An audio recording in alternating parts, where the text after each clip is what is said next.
ابو جہل نے بھی اقرار کیا تھا جب اس سے سوال کیا گیا کہ کیا تمہارا یہ خیال ہے کہ محمد جھوٹ کہہ رہے ہیں صلی اللہ علیہ وسلم؟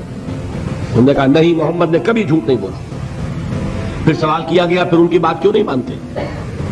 اس نے صاف اقرار کیا، میں یہ کہا کرتا ہوں give the devil his due۔ وہ ابو جہل ہے، کفار کا چوٹی کا لیڈر، حضور کا نہایت یوں کہیے کہ دشمن، لیکن یہ کہ اس کو بھی اگر اس کے اندر کوئی بات تھی تسلیم کیجئے، give the devil his due۔ اس نے جھوٹ نہیں بولا، سچ بولا۔ اس نے کہا میں کبھی نہیں مانتا یہ کہ حضور یہ محمد صلی اللہ علیہ وسلم جھوٹ بولتے ہیں، کبھی جھوٹ نہیں بولا۔ بھائی مانتے کیوں پھر نہیں؟ کہنے لگا کہ ہمارے اور ان کے درمیان ایک مسابقت اور مقابلہ چل رہا تھا۔ یہ قبائل کے اندر آپ کو معلوم ہے مقابلہ ہوتا ہے ایک دوسرے سے آگے بڑھنے کا، کہیں گھوڑا آگے بڑھانے پہ جھگڑا اور کہیں پانی پینے پلانے پہ جھگڑا۔ تو قریش ایک قبیلہ ہے، قریش کے گھرانے ہیں، یہ بنو ہاشم، بنو امیہ، بنو عدی، بنو تیم، بنو فلاں۔ تو اس نے کہا کہ ہمارے اور بنو ہاشم کے درمیان ایک مقابلہ تھا، مسابقت تھی، ہم کندھے سے کندھا لگائے آ رہے ہیں آج تک، ہم نے آگے نہیں نکلنے دیا بنو ہاشم کو۔ انہوں نے سخاوتیں کی، ہم نے ان سے بڑھ کر کی، انہوں نے لوگوں کو کھانے کھلائے، ہم نے بڑے دسترخوان بچھا دیے، ابھی تک تو ہم کندھے سے کندھا ملائے آ رہے ہیں، اگر ان کی نبوت مان لیں تو ہم قیامت تک کے لیے نیچے ہو جائیں گے، اور یہ مجھے گوارا نہیں۔ اور مثال چاہیے، قرآن کتنی مرتبہ کہتا ہے کہ یہود کے علماء حضور کو اس طرح پہچانتے تھے جیسے اپنے بیٹوں کو پہچانتے، یعرفونہ کما یعرفون ابناءہم۔ ایک شخص لاکھوں میں بھی اپنے بیٹے کے پہچان میں غلطی نہیں کرے گا۔ وہ مثال دی ہے اللہ تعالیٰ نے، ایسے پہچانتے ہیں محمد کو جیسے اپنے بیٹوں کو پہچانتے ہیں، لیکن ایمان نہیں لائے۔ ایک استثناء حضرت عبداللہ ابن سلام رضی اللہ تعالی عنہ، علماء یہود میں سے جو ایمان لائے ہیں، باقی کوئی ایمان نہیں لایا۔ کیوں؟ کہ آج تک تو ہماری سرداری ہے، ہماری چودراہٹ ہے، لوگ ہم سے فتوے مانگتے ہیں، لوگ ہم سے آ کر پوچھتے ہیں، ہمارے ہاتھ چومتے ہیں۔ اگر ہم محمد کو مان لیں، ہماری سیادت، ہماری قیادت، ہماری چودراہٹ، ہماری مسند نشینی، یہ سب کی سب ختم ہو جائے گی، اور یہ ہمیں گوارا نہیں۔ سخت ترین امتحان جو ہے ڈسپلن کا وہی ہے، رسول کی اجازت نہیں ہے تو اپنے دفاع میں بھی ہاتھ نہیں اٹھا سکتے۔ بھائی چلا دیں گے، موت آ جائے گی، سیدھے جنت پہ جاؤ گے، تمہارا کیا گھاٹا ہے اگر یقین ہے تمہیں، اگر یقین ہے۔ اسی لیے جب شدید ترین ٹارچر کر رہا تھا ابو جہل حضرت سمیہ اور حضرت یاسر کو رضی اللہ تعالیٰ عنہما اور ان کے بیٹے حضرت عمار کو، حضور پاس سے گزرتے تھے اور فرماتے تھے اصبروا یا آل یاسر فإن موعدکم الجنہ، اے یاسر کے گھر والوں صبر کرو، برداشت کرو، جھیلو، جنت میں تمہارے استقبال کی تیاریاں ہو رہی ہیں۔ یہ یقین اور اس میں جو نظم کی اطاعت ہے۔ پھر میں نے ایک بات آپ کو اور بتائی تھی، اسی سے عوامی ہمدردی پیدا ہوئی ہے مکے کے لوگوں میں مسلمانوں کے ساتھ اور حضور کے ساتھ۔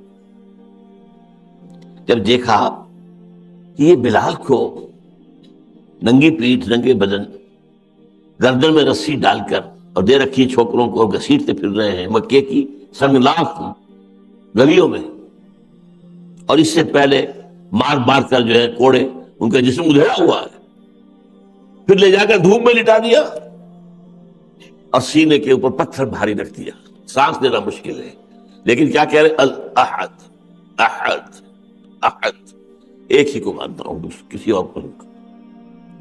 تو آخر انسان تھے نا لوگ، عوام جو ہے جن کو ہم کہتے ہیں silent majority, silent majority silent ہوتی ہے لیکن اندھی بہری تو نہیں ہوتی۔ بھائی کیا ہوا؟ بلال نے کیا وہ چوری کر لی اپنے آقا کی کسی مال کی، آقا کی بیٹی کی عزت میں کہیں ہاتھ ڈال دیا، کیا کیا ہے؟ کچھ نہیں بھائی، کچھ نہیں کیا، بس صرف یہ کہتا ہے کہ میں ایک اللہ کو مانتا ہوں اور محمد کو اس کا رسول مانتا ہوں، بس یہ ضرور۔ آخر فطرت انسانی ہے نا، وہ لوگ جو سائلنٹ میجورٹی، ان میں ہمت نہیں ہے کہ وہ خود کھڑے ہو جائے قریش کے خلاف، ہمت نہیں ہے، خود تو خاموش ہے لیکن اندر سے یہ دلوں کی ہمدردی کدھر جا رہی ہے؟ کیا ابو جہل کی طرف جائے گی؟ کیا امیہ ابن خلف کی طرف جائے گی جس نے کہ حضرت بلال کو اس طریقے سے ستایا؟ وہ اندر ہی اندر انقلاب آ رہا ہے. جو دلوں کو فتح کر لے وہی فاتح زمانہ. یہ بدر میں جو لوگ گئے ہیں اپنے سرداروں کے حکم سے زیادہ تو تھا، لیکن اندر سے تو پہلے سے مفتوح تھے. وہ تو مفتوح ہو چکے تھے محمد کے ہاتھوں صلی اللہ علیہ وسلم. انہیں پتا تھا ہمارا سردار ابو جہل اس کا کردار کیا ہے، اور ادھر حمزہ کا کردار کیا ہے، ادھر عقبہ بن معیط کا کردار کیا ہے، ادھر عثمان کا کردار کیا ہے. کیا وہ جانتے نہیں تھے؟ تو عوامی ہمدردیاں جو ہے اس پیسو ریزسٹنس کے نتیجے میں حاصل ہوتی ہے. البتہ اس تشدد کے دور میں ایک اجازت دے دی گئی ہجرت حبشہ کی کہ اگر یہ ناقابل برداشت ہو رہا ہے ٹھیک ہے، تم یہ زمین چھوڑ کر سرزمین چھوڑ کر کہیں چلے جاؤ. حضور نے فرمایا حبشہ کا ملک بس یوں سمجھیے بحیرہ قلزم درمیان میں ہے، کوئی بہت جو ہے زیادہ عریض نہیں ہے، اس کو عبور کیجئے. تو حبشہ تو جو لوگ ہیں، حضور نے فرمایا کہ وہاں ایک عیسائی بادشاہ ہے اور وہ انصاف پسند ہے، اس کے ہاں کسی پر ظلم نہیں ہوتا، تو چلے جاؤ. جن کو طبیعت برداشت نہیں کر پا رہی تو وہ ہجرت کر جائے. ہجرت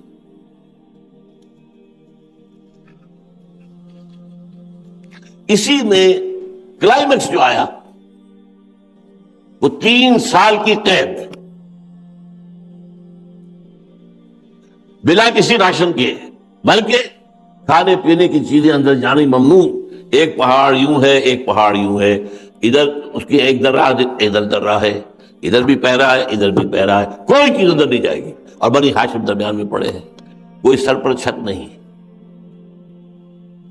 عرب کا سورج آگ برسا رہا ہے تو بیٹھے بھائی نوروف، کوئی خیمہ بھی نہیں اسی آگ کے اندر. پھر وہاں کچھ نہیں، کھانے کو کچھ ہے ہی نہیں. 3 سال سیرت کو اس انداز میں تو ہم نے کبھی پڑھا ہی نہیں ہے، سوچا ہی نہیں ہے. یہ تو ہمیں کسی نے سکھایا ہی نہیں ہے، بیان کیا ہی نہیں. تو میں بتا چکا ہوں، یہیں پر میری تقریر پچھلی ختم ہوئی تھی. اس 3 سال کے دوران میں چونکہ ایک معاہدہ بنا کر لٹکا دیا گیا تھا خانہ کعبہ کے ساتھ کہ بنی ہاشم کا مکمل بائیکاٹ، کوئی شے خریدی نہیں جائے گی، کوئی ان کو بیچی نہیں جائے گی، کوئی کھانا اندر نہیں جانے دیا جائے گا. 3 سال کوئی شریف النفس ان میں تھے. حکیم بن حزام رضی اللہ تعالیٰ عنہ بعد میں ایمان لے آئے، اس وقت تک ایمان نہیں لائے تھے. حضرت خدیجہ کی عزیز تھے، رشتہ دار تھے.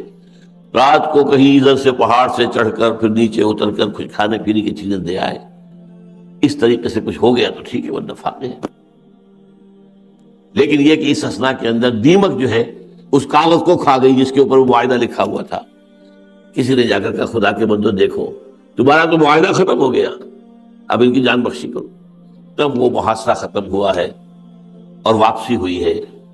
لیکن اسی سال میں اسی حضرت خدیجہ کا انتقال ہو گیا. اس 10واں سال ہے، ہجرت نہیں، ہجرت تو ابھی ہوگی 3 سال بعد، 2 سال بعد. یہ نبوت کا سال کہلاتا ہے، نبوی جب سے کہ نبوت کا ظہور ہوا تو 10واں سال. اسے آپ نے کہا عام الحزن، یہ ہمارے لیے رنج اور غم اور افسوس کا سال ہے. آپ نے ان 3 سالوں کو نہیں کہا عام الحزن، وہ تکلیف کا تھا. یہاں کیا ہوا ہے، ایک ہی سہارا دنیاوی اعتبار سے تھا ابو طالب کا. ایمان تو نہیں لائے لیکن حضور سے محبت بے پناہ تھی. بنو ہاشم کے سردار تھے، پوری بنی ہاشم کا قبیلہ پیچھے تھا. اسی لیے حضور پر کوئی جو ہے آپ کے اوپر کوئی پرسنل اسالٹ نہیں ہوا، فزیکل ختم نہیں. 2 مائنر انسیڈنٹس آتے ہیں، میں بعد میں آپ کو بیان کر دوں گا. اور دوسرے یہ کہ حضرت خدیجہ الکبریٰ رضی اللہ تعالی عنہا کہ گھر میں آئے آپ باہر کی پریشانیوں سے، جو بھی طبیعت پر اثرات تھے وہ لے کر، لیکن یہاں کے گھر میں ایک دلجوئی کرنے والی رفیقہ حیات تو تھی نا، وہ بھی گئی. آپ نے فرمایا یہ ہمارے لیے عام الحسن ہے. اس کا کلائمیکس ہے حضور کی زندگی میں سفر طائف. وہ کیوں ہوا؟ اب تک کیونکہ بنو ہاشم کے سردار تھے ابو طالب، اور ابو طالب حضور کے پشت پر تھے، لہذا کفار جو ہے بقیہ تمام جو بھی گھرانے تھے انہوں نے کوئی اقدام نہیں کیا کہ ہم اقدام کریں گے. ابو طالب میدان میں آ جائے گا، بنو ہاشم اور دوسرے قبیلوں کی جنگ شروع ہو جائے گی، خانہ جنگی شروع ہو جائے گی. And a house divided amongst itself cannot stand. دنیا میں جو ہماری عرب کے اندر جو دھاک بیٹھی ہوئی ہے قریش، اگر یہ باہمی خانہ جنگی ہو گئی تو دھاک ختم ہو جائے گی. اس لیے اب جب ابو طالب کا انتقال ہو گیا اور اب سردار بنو ہاشم کا کون ہے؟ ابو لہب، اور ابو لہب تو خود دشمن ہے، اول روز دشمن، طے کر لیا گیا اب انہیں قتل کر دیا جائے۔ اس پر حضور نے طائف کا سفر اختیار کیا۔ یہ طائف کیا ہے؟ اصل میں کوئی 60 میل دور ہے مکے سے، لیکن ان کو کہیں گے ٹوین سٹیز، جیسے اسلام آباد اور راولپنڈی ٹوین سٹیز ہے، کیا ہے 10-12 میل کا فاصلہ تو تھا۔ اسی طرح دریائے سندھ کے دو طرف ٹوین سٹیز آباد ہیں، ایک طرف سکھر ہے تو دوسری طرف روڑی ہے، ایک طرف حیدرآباد ہے دوسری طرف کوٹری ہے، یہ دریائے سندھ کے بالکل اکراس۔ یہ جو ہے طائف، یہ قریش کا گرمیوں کا ٹھہرنے کا، گرمیاں گزارنے کا یہ سرد مقام تھا، پہاڑ تھا، وہاں باغات تھے، قریش کے سرداروں کی جاگیریں تھیں، سب کی جاگیریں تھیں، ولید بن مغیرہ کی بہت بڑی جاگیر وہاں تھی۔ حضور نے سوچا کہ وہاں پر ایک شخص عمرو بن عمیر ثقفی کے 3 بیٹے تھے جو بڑے سردار تھے، یالیل، سعود اور حبیب، تینوں کے پاس گئے، اگر تم مجھ پر ایمان لے آؤ اور مجھے اپنی امان میں لے لو تو میں یہاں آ جاؤں۔ تینوں نے جو جواب دیے ہیں، کلیجے سے پار ہو جانے والے تیر۔ تمہارے سوا کوئی نہیں ملا تھا اللہ کو نبی بنانے کے لیے؟ مفلس اور قلاش اور یتیم، یہ بڑے بڑے سردار موجود ہیں کہ نہیں ہیں؟ اللہ رجل من القریتین عظیم، بڑے بڑے سردار میں سے چنتا اللہ کسی کو؟ تمہارے نے کون سا سلطان کا پر لگا ہوا ہے، تمہیں چن لیا، جاؤ۔ دوسرے نے کہا دیکھو میں تو تم سے بات بھی نہیں کرنا چاہتا بھائی، تو جلدی سے رخصت ہو جاؤ، ہو سکتا ہے تم واقعی نبی ہو، میں کوئی گستاخی کر بیٹھوں تو میری کشامت آ جائے گی، تو پلیز لیو۔ یہ جواب مل گئے۔ اور پھر جو اسٹریٹ ارچنز جنہیں آپ کہتے ہیں، چھوکرے، 3 دن رہے حضور طائف میں۔ جب روانہ ہونے لگے ہیں تو کہا گیا ذرا ان کی خبر لو، یہ رسول صاحب جو آئے تھے نا، خبر لو ان کی ذرا۔ لہذا اب پتھراؤ کر رہے ہیں بچے لڑکے، اسٹریٹ ارچنز، تالیاں پیٹ رہے ہیں، جیسے آپ کی گلیوں میں کبھی کوئی مجذوب سا آدمی آ جائے تو چھوکرے جیسے ہوتے ہیں اس کے پیچھے ہنس بھی رہے ہیں، چھیڑ بھی رہے ہیں اور کوئی کنکریاں مار رہے ہیں۔ یہ نقشہ طائف کی گلیاں اور محبوب رب العالمین۔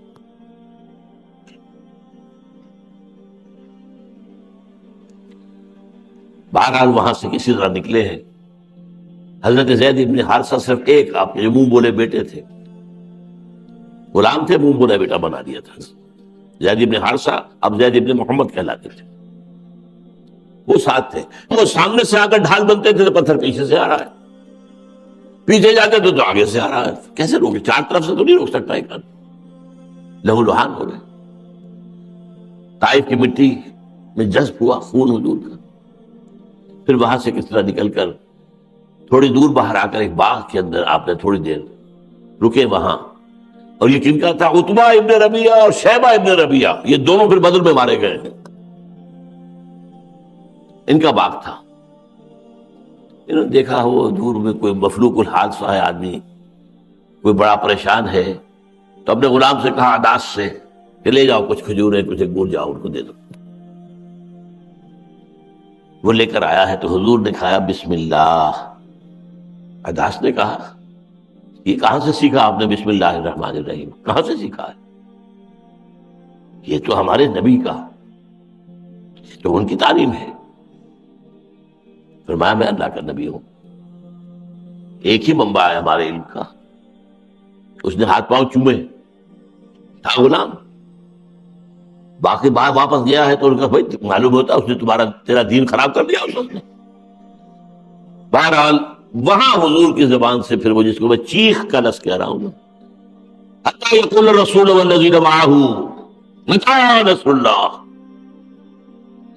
یہ طائف کی دعا، اللہم الیک اشکو ضعف قوتی وقلت حیلتی وہوانی علی الناس، اے اللہ تیری جناب میں فریاد لے کر آیا ہوں اپنی قوت کی کمی کا، اپنے وسائل کی کمزوری کا، اور لوگوں میں جو رسوائی ہو رہی ہے۔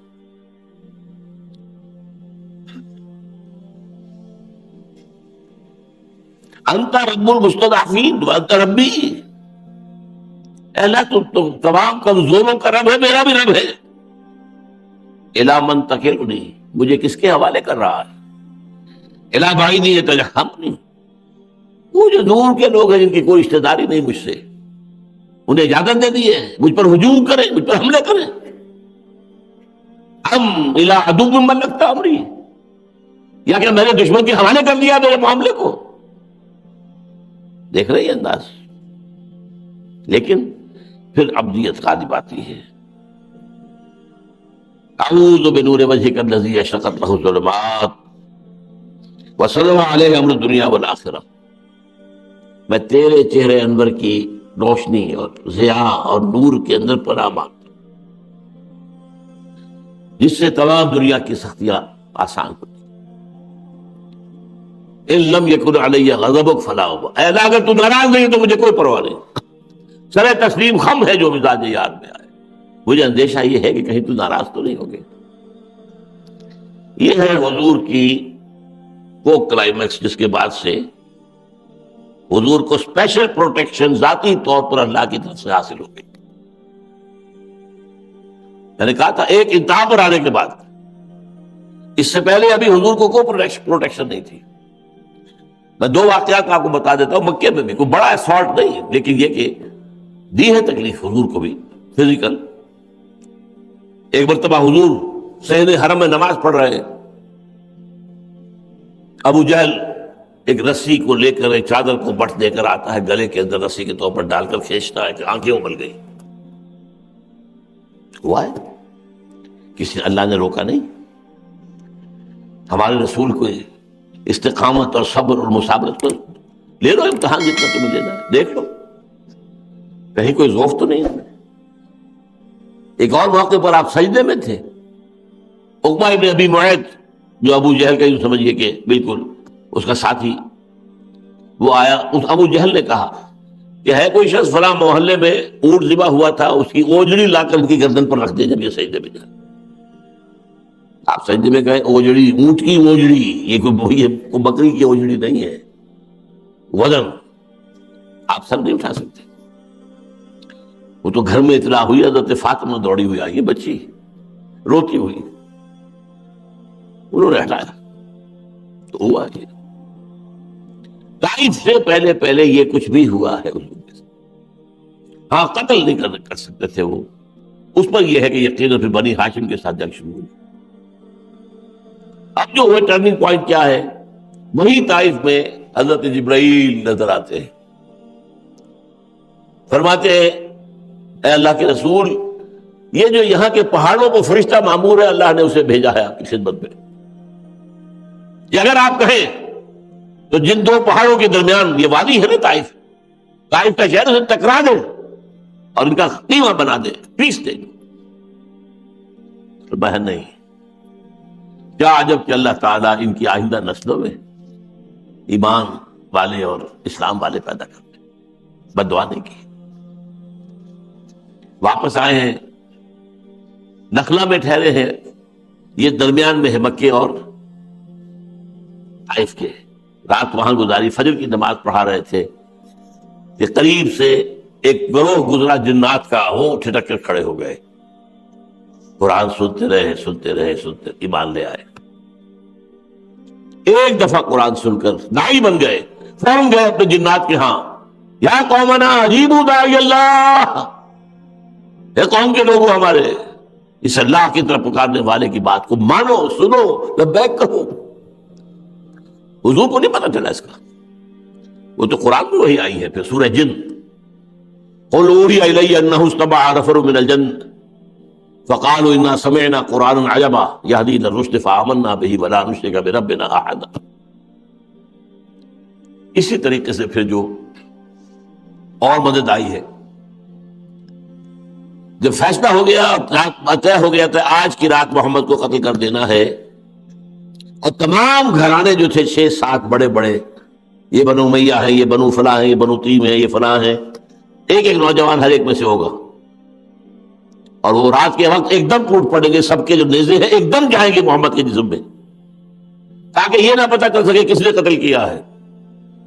کہ بنو ہاشم اگر قصاص لینا چاہیں تو کس سے لیں گے؟ اور پورا گھر کا محاصرہ، نکلنے نہ پائے۔ حضور کے حکم سے حضور کے بستر پر حضرت علی لیٹ گئے، حضور وہاں سے نکلے، کسی نے کوئی دیکھ نہیں سکا۔ یہ میں بتا رہا ہوں، اب جو ہے غیبی مدد شروع ہو گئی ہے۔ غار ثور میں 3 دن ٹھہرے، غار ثور کے دہانے تک پہنچ گیا، کھوجی جو تھا لے کر ابو جہل کو اور اس کے ساتھیوں کو، کہ یہاں تک کھوج مجھے مل گیا ہے۔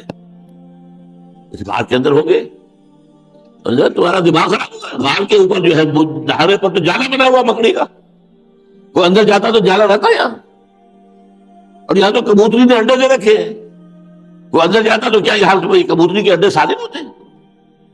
اور وہاں تھے حضور اور حضرت ابو بکر، اور حضرت ابو بکر کہہ رہے تھے یا رسول اللہ، اگر ان میں سے کسی نے اپنے قدموں کی طرف بھی نگاہ ڈالی تو ہم نظر آ جائیں گے۔ آپ فرما رہے ہیں لا تحزن ان اللہ معنا، گھبراؤ نہیں، اللہ ہمارے ساتھ۔ ثانی اثنین اذ ہما فی الغار، دو میں کا دوسرا، دو ہی تھے نا، دو میں کا دوسرا جبکہ وہ دونوں غار میں تھے۔ پھر وہاں سے نکل کر گئے ہیں، اعلان تھا 100 اونٹ ملیں گے جو شخص محمد کو زندہ یا مردہ لے آئے، لاش لا کے پیش کر دے 100 اونٹ، سر لے آئے 100 اونٹ، زندہ پکڑ کر لے آئے تو پھر تو کیا ہی کریں۔ 3 دفعہ وہ بالکل سراقہ ابن مالک حضور کے قریب پہنچ گیا ہے، لیکن اس کے گھوڑے کے اگلے دونوں پاؤں دھس گئے زمین کے اندر، ریت کے اندر۔ پھر دیکھ ایک دفعہ اٹھا، پھر ہوا 3 دفعہ، پھر وہ اتر کر آیا، اس نے معافی مانگی، اور حضور نے فرمایا سراقہ میں تو تمہارے ہاتھ میں کسرا کے کنگن دیکھ رہا ہوں۔ اور پھر بعد میں حضرت عمر کے زمانے میں جب ایران فتح ہوا ہے اور مدائن کا اتنا بڑا خزانہ مسلمانوں کے ہاتھ میں آیا ہے، وہاں کسرا کے کنگن بھی تھے، تو پھر وہاں پر حضرت یہ ایمان لا چکے تھے، سراقہ ابن مالک کو بلایا گیا، انہیں پہنائے گئے، دیکھو حضور کی وہ پیشن گوئی پوری ہوئی۔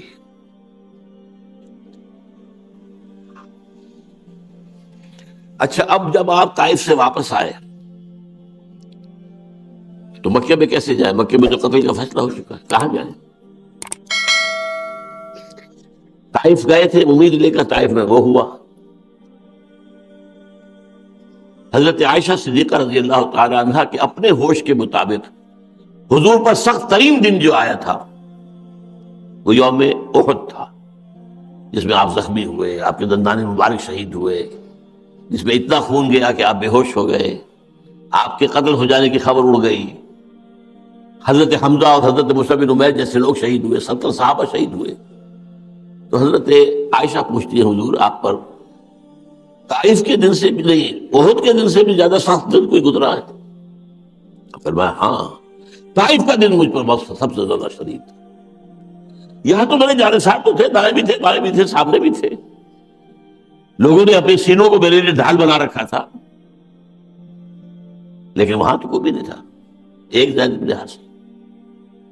اب آپ سوچئے وہاں سے جس ناکامی کے ساتھ آئے، اب کہاں جائیں؟ کس طرف جاؤں، کدھر دیکھوں، کسے آواز دوں؟ اے ہجوم نامرادی دل بہت گھبرائے ہے۔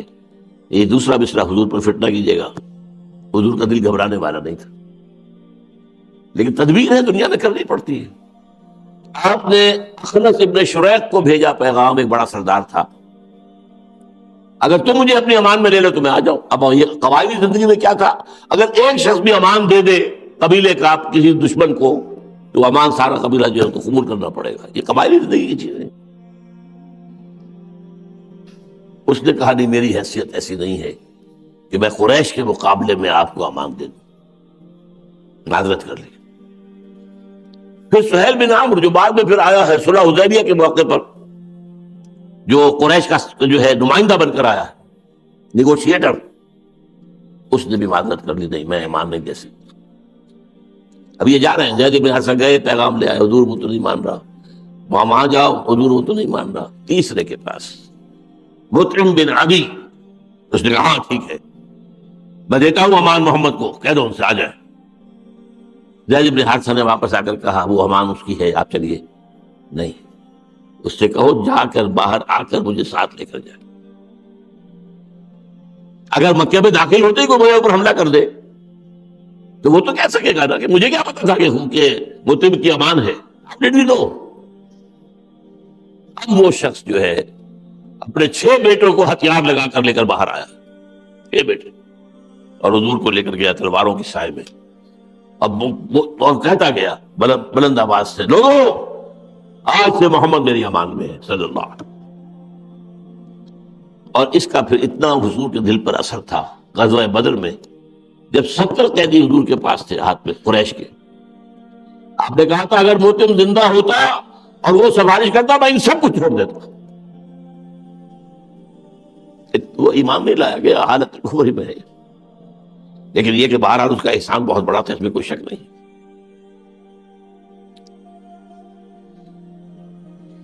اچھا، یہ جو دور تھا جب سے حضور کو پروٹیکشن حاصل ہو گئی تھی، اس کا بھی ایک واقعہ ہے کہ اس دوران میں ابو جہل ایک مرتبہ اپنے حواریین کو لے کر بیٹھا ہوا تھا. حضور آئے، آپ نے شہر کعبہ میں نماز پڑھنی شروع کی. لوگوں نے کہا یہ تمہاری زندگی زندہ ہوتے ہو یہ کیا کر رہا ہے محمد یہاں پر نماز پڑھ رہا ہے صلی اللہ علیہ وسلم. نے کہا میں ابھی ٹھیک کرتا ہوں. اٹھ کر آیا، حضور کے قریب پہنچا تو ایسے جیسے ڈر کر خوف زدہ ہو کر پیچھے ہٹا. واپس آیا رنگ اڑا ہوا. پوچھا کیا بات ہوئی؟ کہ میرے اور محمد کے درمیان آگ کی ایک کھائی نظر آئی مجھے، اور اس میں ایک پروں والی مخلوق تھی جو میرے اوپر میری تکا بوٹی کرنے کو تیار تھے. یہ واقعہ ہے جو سورہ علق میں آیا ہے. ارأیت الذی ینہی عبدا اذا صلی ارأیت ان کان علی الہدی او امر بالتقوی ارأیت ان کذب وتولی الم یعلم بان اللہ یری کلا لئن لم ینتہی لنسفعا بالناصیہ ناصیۃ کاذبۃ خاطئہ فلیدع نادیہ سندع الزبانیہ. بلا لے وہ اپنی پارٹی کے لوگوں کو، اپنے حواریوں کو. ہم جہنم کے فرشتوں کو بلا دیں گے. وہ جہنم کے فرشتے جو تھے، جو آگ کی کھائی کے اندر پروں والی مخلوق، وہ اس کی تکہ موٹی کرنے کے لیے تیار تھی. یہ اس کے بعد یہ میں نے آپ کو اصل میں یہ بتایا ہے کہ ایک خاص حضور کی ذاتی پرسیکیوشن ہوتے ہوتے یوم طائف اس انتہا ہے. اس کے بعد سے ذاتی طور پر حضور کی معجزانہ انداز میں آپ کی حفاظت.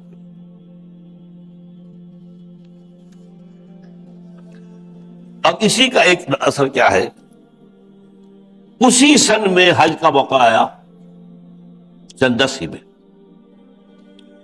اب حضور مطعم بن عدی کی امان میں تھے، آپ تبلیغ کرتے تھے آزادانہ.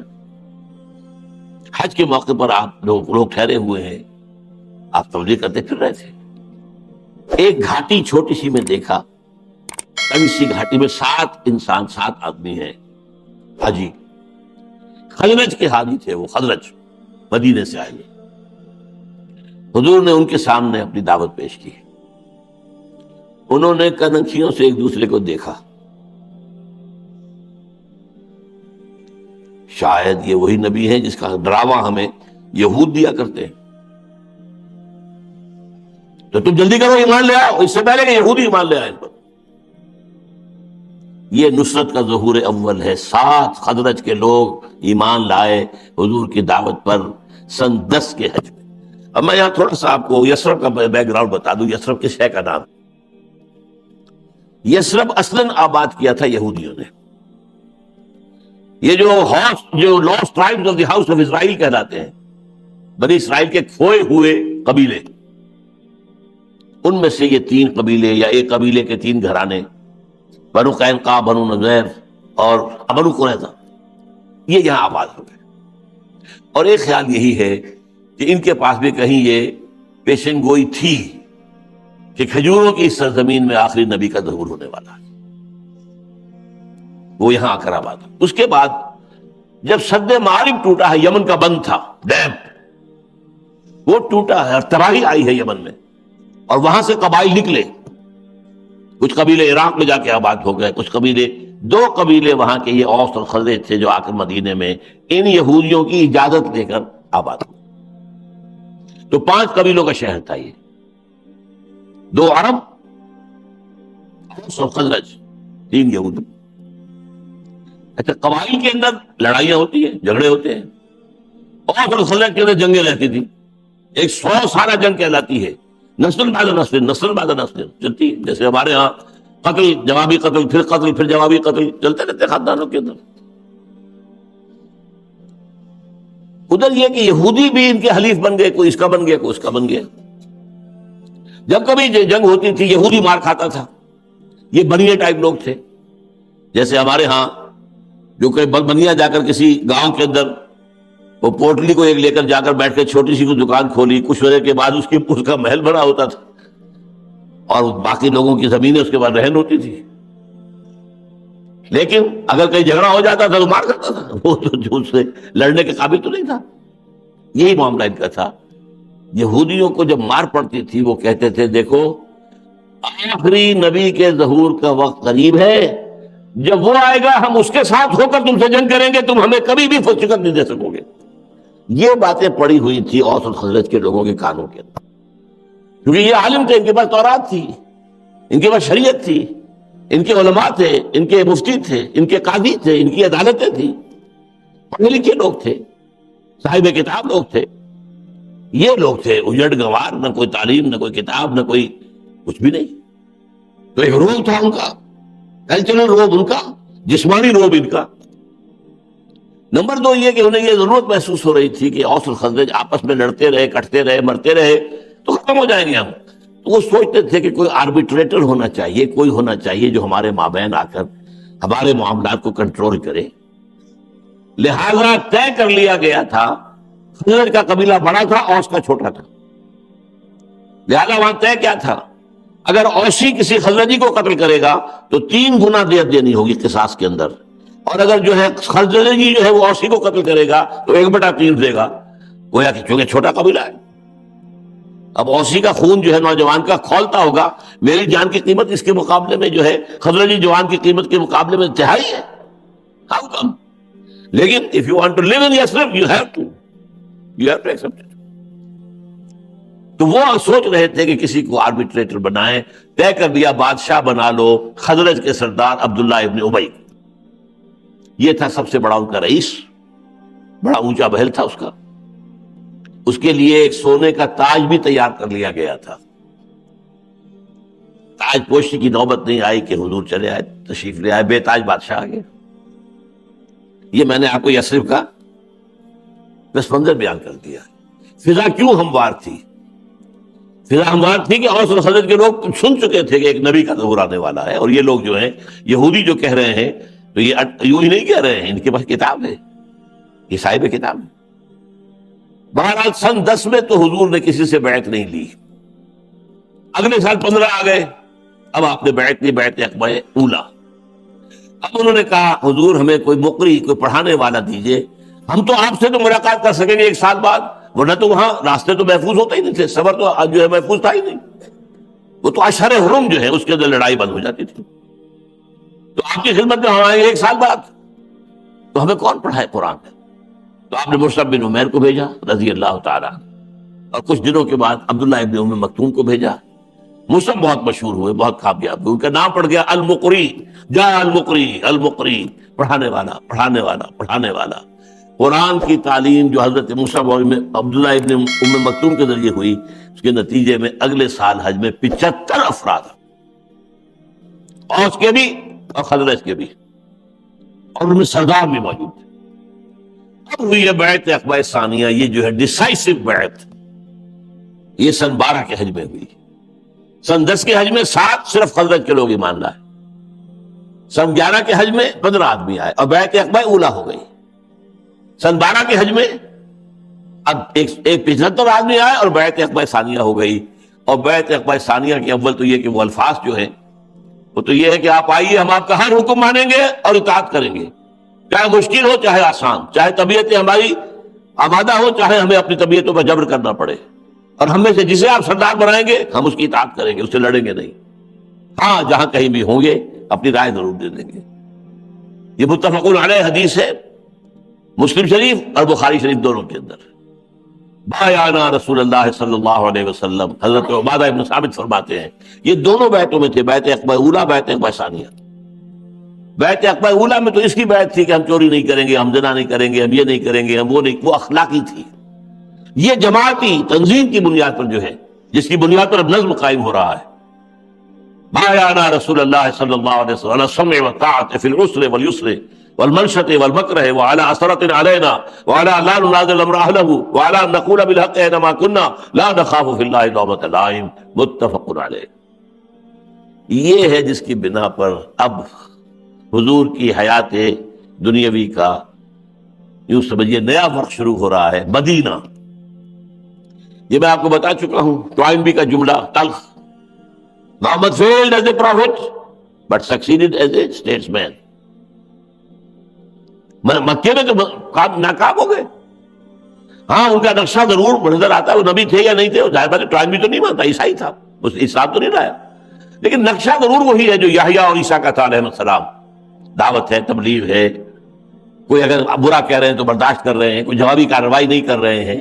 با نقشہ درویشی در ساز و دمادم زن، درویشی کا ایک نقشہ ہے 12 سال کا، کوئی جوابی کارروائی نہیں، کوئی لڑائی نہیں ہے، کوئی قتال نہیں، کچھ نہیں، لیکن یہاں تو ناکام ہو گئے۔ مدینے میں جب آئے ہیں آپ تو اس کے بعد تو آپ ایک اسٹیٹس مین کی حیثیت سے ابھرے ہیں، سیاستدان کی حیثیت سے، سپہ سالار کی حیثیت سے، قاضی القضات کی حیثیت سے، ہیڈ آف دی اسٹیٹ کی حیثیت سے، اس طرح آپ کامیاب ہوئے۔ اور منٹگومری واٹ جو ہے اس نے 2 کتابیں لکھی حضور کی سیرت پر، اور یہ اتنا مسلمانوں میں مقبول ہے کہ جب ضیاء الحق نے شروع کی تھی سیرت کانفرنسیں جو آج کل بھی ہو رہی ہیں، ہوتی ہیں، ہر سال ہوتی ہیں، مرکزی حکومت کے تحت صوبائی ہوتی ہیں، یہ ہوتی ہیں، ہر بڑے محکمے میں ہوتی ہیں، ہائی کورٹس میں ہوتی، ہر جگہ، تو خاص طور پر اس نے منٹگومری واٹ کو بلایا تھا، professor Montgomery Watt of England. اس نے 2 کتابیں لکھی، محمد at Mecca, Muhammad at Medina. پہلے میں اپنے اندازے سے کہا کرتا تھا کہ اس نے ہائی لائٹ کیا ہے یہ 2 محمد ہے، یہ ایک نہیں، تضاد ہے، یہ تو یہاں تو تضاد ہے، یہاں حکم تھا کہ تمہارے ٹکڑے کر دیے جائیں، ہاتھ مت ہٹاؤ، ہاتھ مت ہلاؤ، no raising of hand even in self defence, اور وہاں یہ قاتلوا فی سبیل اللہ الذین یقاتلونکم، اگر کوئی تمہیں اینٹ مارے تو پتھر مارو۔ تضاد تو ہے، اسی تضاد کو اس نے نمایاں کیا، اسی تضاد کو نمایاں کیا اس نے۔ مجھے ابھی ایک مکالمے میں جو ٹیلی ویژن پر ہوا تھا، ڈاکٹر جاوید اقبال جو پسر علامہ اقبال ہیں، انہوں نے مجھے بتایا، میں نے جب ذکر کیا منٹگومری واٹ کا، کہ میں جب پی ایچ ڈی کر رہا تھا لندن میں تو منٹگومری واٹ میرا پروفیسر تھا، اور میں نے اسے پوچھا کہ تم نے 2 کتابیں کیوں لکھی؟ انہوں نے صاف کہا to highlight that Muhammad failed as a prophet۔ اب یہ جو زہر بھرا ہوا یہ ہمیں نہیں معلوم، اس لیے کہ محمد ایٹ مدینہ میں اس نے اتنی تعریف کی ہے، اتنی تعریف کی ہے، آپ کی معاملہ فہمی، موقع شناسی، آپ کی ذہانت، آپ کی فطانت، آپ کا انسان کو سمجھ لینا، آپ کی پلاننگ، آپ کا نیا عمل بنانا، آپ کی سپہ سالاری، سپرلیٹیوز کے انداز کے اندر تمام ڈگریز جو ہو سکتی ہیں تو تعریف کی وہ استعمال کرنی، اس لیے ہم سمجھتے ہیں کہ بہت ہی یہ حضور کا عقیدت مند ہے۔ زہر کیا ہے کہ یہاں محمد جو ہے نبی کا رول نہیں کر رہا ہے، تو رول اور ہے، نبی کا رول تو مکے میں تھا، وہاں وہ ناکام ہو گئے، نہیں ختم ہے۔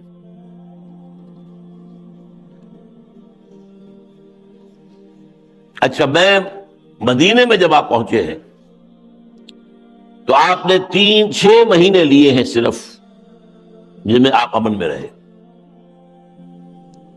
اور 6 مہینوں میں 3 بڑے بڑے کام کیے۔ مسجد نبوی تعمیر ہو گئی، نمبر 1، ایک مرکز بن گیا، یہی گورنمنٹ ہاؤس تھا، یہی پارلیمنٹ تھا، یہی خانقاہ تھی محمد کی، یہی عبادت گاہ تھی، یہی دار المشورہ تھا، یہی دار التعلیم تھا، مرکز۔ نمبر 2، یہ اب ادھر سے مہاجر آ رہے ہیں، مدینے کے مسلمان انصار کہلاتے ہیں، قبائلی اختلاف ہے، وہ قریش، یہ اوس اور خزرج کے، روایات کا اختلاف ہے، مزاجوں کا اختلاف ہے، وہ لڑاکا اور جنگجو مکے والے اور تاجر پیشہ، یہ زراعت پیشہ، زراعت پیشہ لوگوں کے اندر بھی ہوتی ہے نرم مزاج۔ اس اعتبار سے اگر یہ 2 جو ہے روئیں علیحدہ علیحدہ چلتی تو ان کے اندر بار بار ٹکراؤ ہونے کا اندیشہ تھا۔ اب یہ ہے وہ دور اندیشی محمد صلی اللہ علیہ وسلم کی، مواخات کرائی، ایک انصاری ایک مہاجر بھائی بھائی، یہ انصاری یہ مہاجر بھائی بھائی، یہ انصاری یہ مہاجر بھائی بھائی۔ حضور نے انصاریوں کو اور مہاجروں کو آپس میں بھائی بھائی بنا دیا۔ اور اس مواخات کی تاریخ جو ہے، اب وقت کا مجھے فکر ہو رہی ہے، تاریخ انسانی میں اس کی کوئی مثال نہیں ہے۔ جو انصاری تھے انہوں نے اپنی دکانیں تقسیم کر دی، یہ دکان ہے میری، میں بیچ میں دیوار کھڑی کر دیتا، آدھی تمہاری آدھی، محمد نے تمہیں میرا بھائی بنایا صلی اللہ علیہ وسلم۔ وَأَلَّفَ بَيْنَ قُلُوبِكُمْ آتا ہے، تمہارے دلوں میں محبت پیدا کی اللہ۔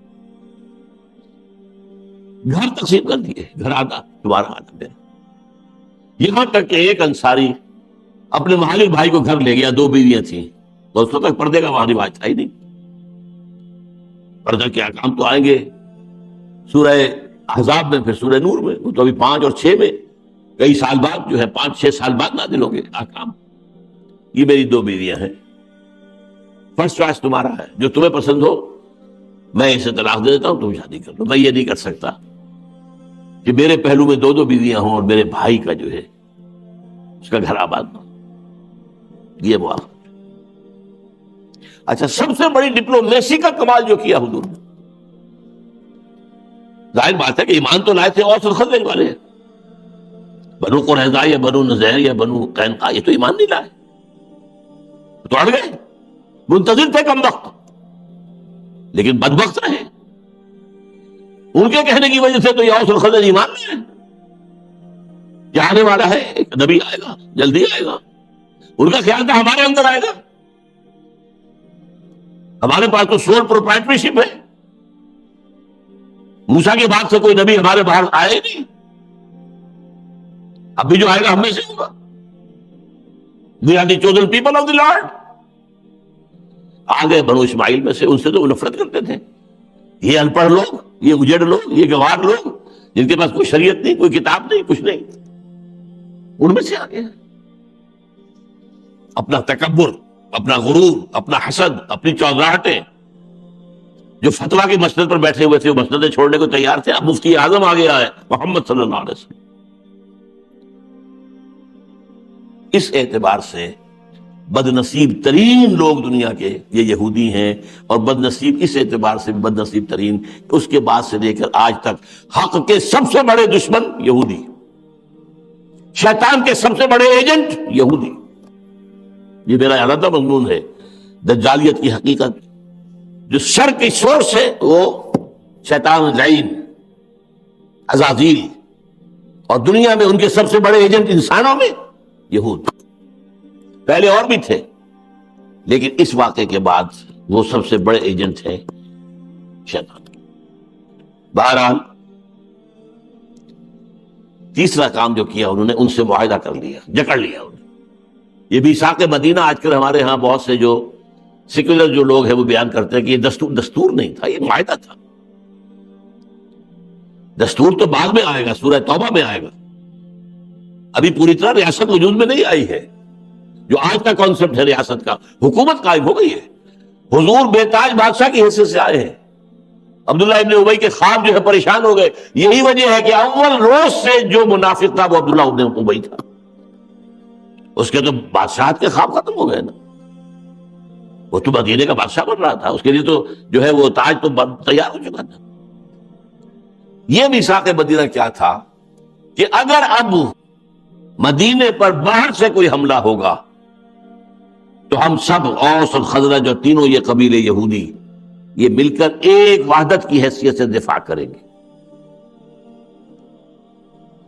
دی defence pact, joint defence pact of Medina, اس کا نام ہے میثاق مدینہ، میثاق معاہدہ، joint defence pact of Medina. یہ ہے بہت بڑی حضور کی، اب دیکھیے یہ معاملہ فہمیوں کی مثالیں آ رہی ہیں نا، جس کو کہ منٹگومری واٹ نے بہت جن کی تعریفیں کی ہے۔ ہمارے ہاں بہرحال یہ گہرائی ہماری سیرت کی کتابوں میں نہیں ہے، یہ گہرائی ان کے ہاں ہے لیکن ہمارے ہاں نہیں ہے۔ البتہ یہ ہے کہ یہ میری کتاب منہج انقلاب نبوی اور BA خطبات انشاءاللہ کتاب کی شکل اختیار کریں گے، اس سے وہ کبھی پوری ہوگی۔ فلسفہ اس چیز جس سے سامنے آتا صرف سیرت نہیں، فلسفہ سیرت۔ اچھا اب نوٹ کیجئے مکے میں حال کیا تھا مسلمانوں کے جانے کے بعد۔ وہاں دو گروپ بن گئے، جدید اصطلاح میں کہیں گے ایک ہاکس تھے عقاب، اور ایک ڈوز فاختائیں۔ عقابوں کا سردار ابو جہل اور عقبہ ابن ابی معیط، وہ اس پر تلے ہوئے تھے کہ جا کر اب مدینے پہ حملہ کرو اور محمد کو اور ان کے ساتھیوں کو ختم کرو ایک دفعہ، یہ ٹنٹا بکاؤ۔ دوسری طرف ڈوز میں عتبہ ابن ربیعہ ایک شخص تھا، یہ وہی ہے جس نے اور اس کے بھائی نے طائف میں کچھ انگور اور کچھ کھجوریں جو ہیں حضور کو پہنچائی تھی۔ عتبہ ایک نیک سرشت انسان تھا، اگرچہ ایک غیرت ہوتی ہے عرب کی وہ اس میں بھی تھی، لیکن ایک سینئر اسٹیٹس مین کی حیثیت رکھتا تھا۔ اور ڈوز میں نمبر 2 پر تھے حکیم بن حزام، میں پہلے ذکر کر چکا ہوں، جو حضرت خدیجہ کے رشتہ دار بھی تھے، ایمان تو نہیں لائے تھے لیکن شیب بنی ہاشم میں بھی کبھی کبھی جا کر پہاڑ سے اتر کر کچھ کھانے پینے کو دے آتے تھے۔ ان کا کہنا یہ تھا کہ دیکھو اب محمد یہاں سے چلے گئے، اب میں ان کی زبان استعمال کروں گا ٹو کوٹ دیم، یہ بلا تمہارے سر سے ٹل گئی،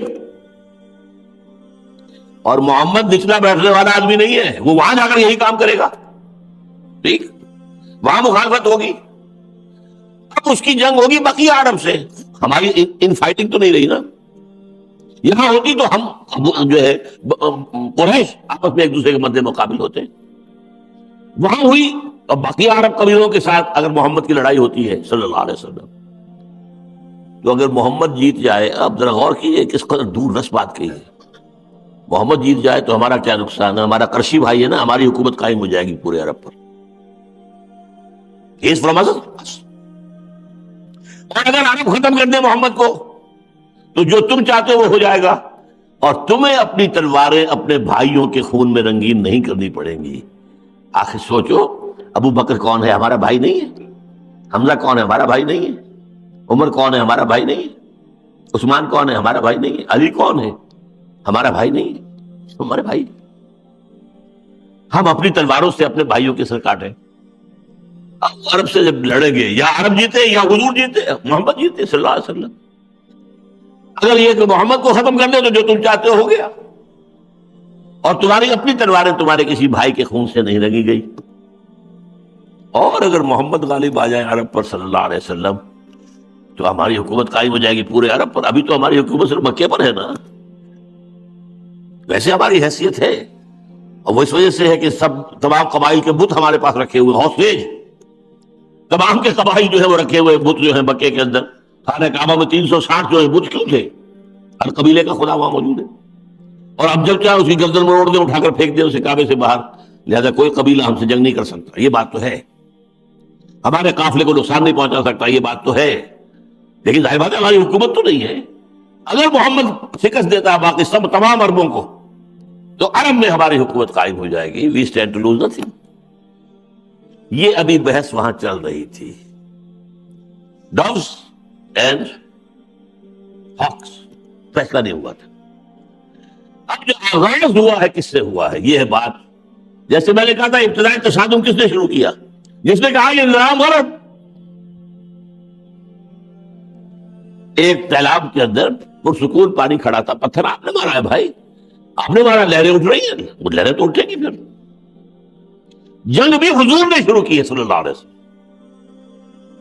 ہمارے ہاں جو اپولوجیٹک لوگ ہیں انکلوڈنگ شبلی نعمانی، نہیں حضور نے کوئی جارحانہ جنگ نہیں کی، حضور نے آغاز نہیں کیا، انہوں نے تو مدافعانہ جنگ لڑی ہے۔ جنگ حضور نے شروع کی، کیوں کی؟ غلبہ کرنا دین کا آپ کا فرض تھا، آپ کو اپنا فرض پورا کرنا تھا۔ اب کیسے کیا آپ نے اس کو سمجھیے۔ 6 مہینے میں 3 کام، دور رس پلاننگ ہو رہی ہے۔ 7ویں مہینے سے آپ نے دستے بھیجنے شروع کر دیے، چھاپا مار دستے۔ 7ویں مہینے سے لے کر 18ویں مہینے تک جبکہ غزوہ بدر ہوا ہے، 8 یہ غزوات، 4 غزوے ہیں جن میں حضور بھی گئے ہیں، اور 4 سرایہ ہیں جن میں حضور نہیں گئے، آپ نے کچھ لوگوں کو بھیجا ہے۔ اور اس کو وہ لوگ ہمارے ہاں جو اپولوجیٹک انداز تھا، کیونکہ یورپ نے کہا اسلام تلوار سے پھیلا، نہیں تلوار سے نہیں پھیلا، تلوار سے نہیں پھیلا، تلوار سے نہیں، اور ادھر یہ تو بڑی خونی لوگ ہیں، اور جنگجو نبی تھا محمد صلی اللہ علیہ وسلم، نہیں انہوں نے دفاع میں جنگ کی تھی صرف، یہ بات صحیح نہیں، اقدام حضور کی طرف سے ہوا۔ ابھی وہاں بحث چل رہی تھی، ابھی کوئی اقدام نہیں ہوا، یہاں سے اقدام کیا ہوا؟ اب آپ نے چھاپا مار دستے بھیجنے شروع کیے۔ پہلا ٹارگٹ کیا تھا؟ قریش کے قبیلے بدر کے پاس سے گزرے، حملہ کرو، طائف کی طرف جائیں۔ نخلا کے اندر بھی آپ نے ایک گروپ بٹھا دیا، watch the movement of Quraysh and keep us informed, جیش نخلا کہلاتا ہے۔ آپ خود ایک لشکر لے کر، جو قریش نے اب ایک بہت بڑا جو ہے بہت بڑا ایک کاروان جو ہے، قافلہ تجارتی تیار کیا تھا، جتنے مہاجرین وہاں سے آئے ان کے گھر لوٹ کر، سارا سامان لے کر، اس کو فروخت کر کے ایک بڑی رقم فراہم کی گئی، اور اس سے وہ قافلہ تیار ہوا جو ابو سفیان لے کر گیا شام، اور حضور نے اس کا پیچھا کیا تھا، لیکن وہ نکل گیا آگے۔ ادھر سے حضور نے جو ایک چھوٹا سا گروپ بھیجا تھا نخلا، یہ نخلا کا ذکر میں کر چکا ہوں، طائف سے واپسی پر فجر کی نماز آپ نے یہاں پڑھی، اور یہاں جنات نے حضور کو سنا ہے۔ نخلا میں کہا تھا جاؤ، ایک 8 آدمیوں کا دستہ آپ نے تیار کیا، عبداللہ ابن جحش رضی اللہ تعالیٰ عنہ جو آپ کے پھوپھی زاد بھائی بنتے ہیں، ان کی سرکردگی میں، اور سیکریسی کیا ہے؟ ایک خط لکھ کر مہر لگا کر دے دی گئی، یہاں سے 3 دن کی مسافت میں جانے کے بعد خط کھولنا اور پھر دیکھنا کیا لکھا ہے اور اس پر عمل کرنا۔ جا کر کھولا ہے تو لکھا جاؤ نخلا میں، وہاں قیام کرو، اور ہمیں ابھی دیکھیے یہ انٹیلیجنس کی موو ہے، یہ ہمیں قریش کی نقل و حرکت کی اطلاع دو۔ اب وہاں جب انہوں نے خط کھولا اور حیران رہ گئے، یہ اس کا تو مطلب ہم شیر کے منہ میں جا رہے ہیں، یہ تو مکے اور طائف کے درمیان جگہ ہے، بدر کا معاملہ اور ہے، بدر مدینے سے قریب، مکے سے دور ہے، یہ تو مکہ بالکل نیکسٹ ڈور آپ پہنچ گئے۔ حضرت عبداللہ بن جحش نے کہا بھائی جو حضور نے لکھا میں نے تو عمل کرنا ہے، آپ میں سے جس کی ہمت نہیں ہے واپس چلا جائے، نہیں سب تیار رہے آئے۔ وہاں یہ تھا کہ وہاں ایک قافلہ ٹھہرا ہوا تھا قریش کا، چھوٹا سا قافلہ، 4 آدمی تھے، مال تجارت تھا، کئی اونٹ تھے۔ اب صورت پیش یہ آ گئی کہ رجب کے مہینے کا آخری دن تھا، اشہر حرم کا معاملہ تھا کہ جس میں جنگ کرنا حرام ہے، تو مشورہ کیا کیا کریں۔ اب انہوں نے کہا جو بھی ہو، اب تو ہمیں لڑائی، اب تو یا وہ ہمیں ماریں گے یا ہم انہیں ماریں، دو ہی باتیں ہو گیا، either we kill them or they will kill us۔ تو انہوں نے تیر اندازی کی، ایک ان میں سے مارا گیا، 2 کو گرفتار کیا، ایک بھاگ کر بچ کر مکے پہنچ گیا، مال غنیمت اور 2 قیدی لا کے حضور کی خدمت پہ۔ حضور ناراض ہوئے، میں نے تمہیں جنگ کی اجازت تو نہیں دی تھی، لیکن آپ نے کوئی سزا بھی نہیں دی، سچویشن ایسی ہو گئی تھی، اب کیا کریں۔ لیکن اب دیکھیے مکے میں چیختا ہوا گیا یہ شخص، کیونکہ پہلا مشرک مکے کا مارا گیا مسلمانوں کے ہاتھوں ہجرت کے بعد۔ First casualty was at the hands of the Muslims, سریہ نخلا اس کے ذریعے سے۔ اب ظاہر بات ہے کہ ہاکس ان کے ہاتھ مضبوط ہو گئے نا، اب یہ محمد کی اتنی ضرورت، دس تو بیچارے خاموش ہو رہے ہوں گے، کیا کریں، کیا جواب دیں۔ یہ تو آغاز جو ہے محمد نے کر دیا صلی اللہ علیہ وسلم، چاہے حضور کی اجازت نہیں تھی جنگ کی، یہ ہو تو گئی۔ ادھر سے ابو سفیان اپنا قافلہ لے کر واپس آ رہے تھے، میں اب جب اس کا ادب سے نام لوں گا اس لیے بعد میں ایمان لائے ہیں۔ انہیں خطرہ ہوا کہ جاتے ہوئے محمد نے میرا تعاقب کیا تھا، پیچھا کیا تھا، اب تو میں سامان تجارت سے لدا پھدا جا رہا ہوں، تو مجھے خطرہ ہے۔ اس نے SOS کال بھیجی ایک آدمی کے ذریعے سے مکے، دو مدد کرو مدد کرو مدد کرو، میرے قافلے کو خطرہ ہے، محمد لوٹ لیں گے، محمد برباد کر دیں گے۔ یہ 2 باتیں ہو گئی، نخلا سے چیختا ہوا وہ آدمی آ گیا کہ ہمارے ایک آدمی کو محمد کے آدمیوں نے قتل کر دیا صلی اللہ علیہ وسلم۔ ادھر سے وہ سوار آ گیا دوڑتا ہوا کہ تمہارا قافلہ، تمہاری دولت، تمہارا مال، وہ کئی 100 اونٹوں کے اوپر لگا ہوا، جاؤ جنگ کرو، ان کی حفاظت کا بندوبست کرو۔ یہ 2 اسباب ہوئے جن کے بنا پر تبر جنگ بجا ہے مکے کے اندر۔ کس کی طرف سے انیشیشن ہوئی ہے؟ اچھی طرح سمجھیے معاملات کو۔ اب جو ہے جنگ کا آغاز، ابھی تک جو 8 مہمیں تھیں ان میں جنگ کی نوبت نہیں آئی تھی. غزوہ اب ہوا غزوہ بدر. 1000 کا کیل کانٹے سے لیس لشکر، 1000 اونٹ، 100 گھوڑے اور لاؤ لشکر، دف بجانے والے اور ڈرم بیٹر، بڑے اپنے شان و شوکت کے ساتھ. جانتے تھے محمد کی نفری کتنی ہے. اور ابو جہل نے کہہ دیا تھا یہ یوم الفرقان ہوگا، یہ ہوگا دن ثابت ہو جائے گا خدا کس کے ساتھ ہے. اسے یقین تھا فتح ہماری ہونی ہے، یوم الفرقان. اب ادھر سے مسئلہ یہ آ رہا ہے، حضور مدینے سے نکلے صلی اللہ علیہ وسلم، لوگوں نے سمجھا یہ اسی طرح کا معاملہ جیسے پہلے نکلتے رہے. مدینے سے کچھ باہر آ کر آپ نے ایک مجلس شورا منعقد کی. مسلمانوں، ایک لشکر آ رہا ہے شمال سے، ایک قافلہ آ رہا ہے شمال سے، مال تجارت سے لدا پھدا. وہاں پہ صرف 50 ہے یا 30 ہے، یہ 2 مختلف تعداد آتی. ایک لشکر آ رہا ہے جنوب سے کیل کانٹے سے لیس، اور اللہ کا یہ وعدہ ہے کہ ان 2 میں سے ایک پر تمہیں ضرور فتح دے گا. بتاؤ کدھر چلے؟ کچھ ہم جیسے بھی وہاں ہوں گے بہرحال. حضور چلیں، قافلے کی طرف چلیں. 150 آدمی آسانی سے ختم کر دیں گے انہیں، ان کا اسلحہ مل جائے گا. ہمارے پاس تو سب کے پاس تلواریں بھی نہیں ہے. 50 مسلح لوگوں کا اسلحہ ملے گا، مال ملے گا وہاں. اس کے بعد ہم لشکر سے نپٹ لیں گے. حضور فرمایا نہیں، مجھے مشورہ دو. اب مہاجرین ایک ایک کر کے کھڑے ہو رہے ہیں. حضرت ابو بکر، حضرت عمر جان سارانہ تقریریں کر رہے ہیں. حضور جو آپ کا منشا ہو آپ بسم اللہ کریں.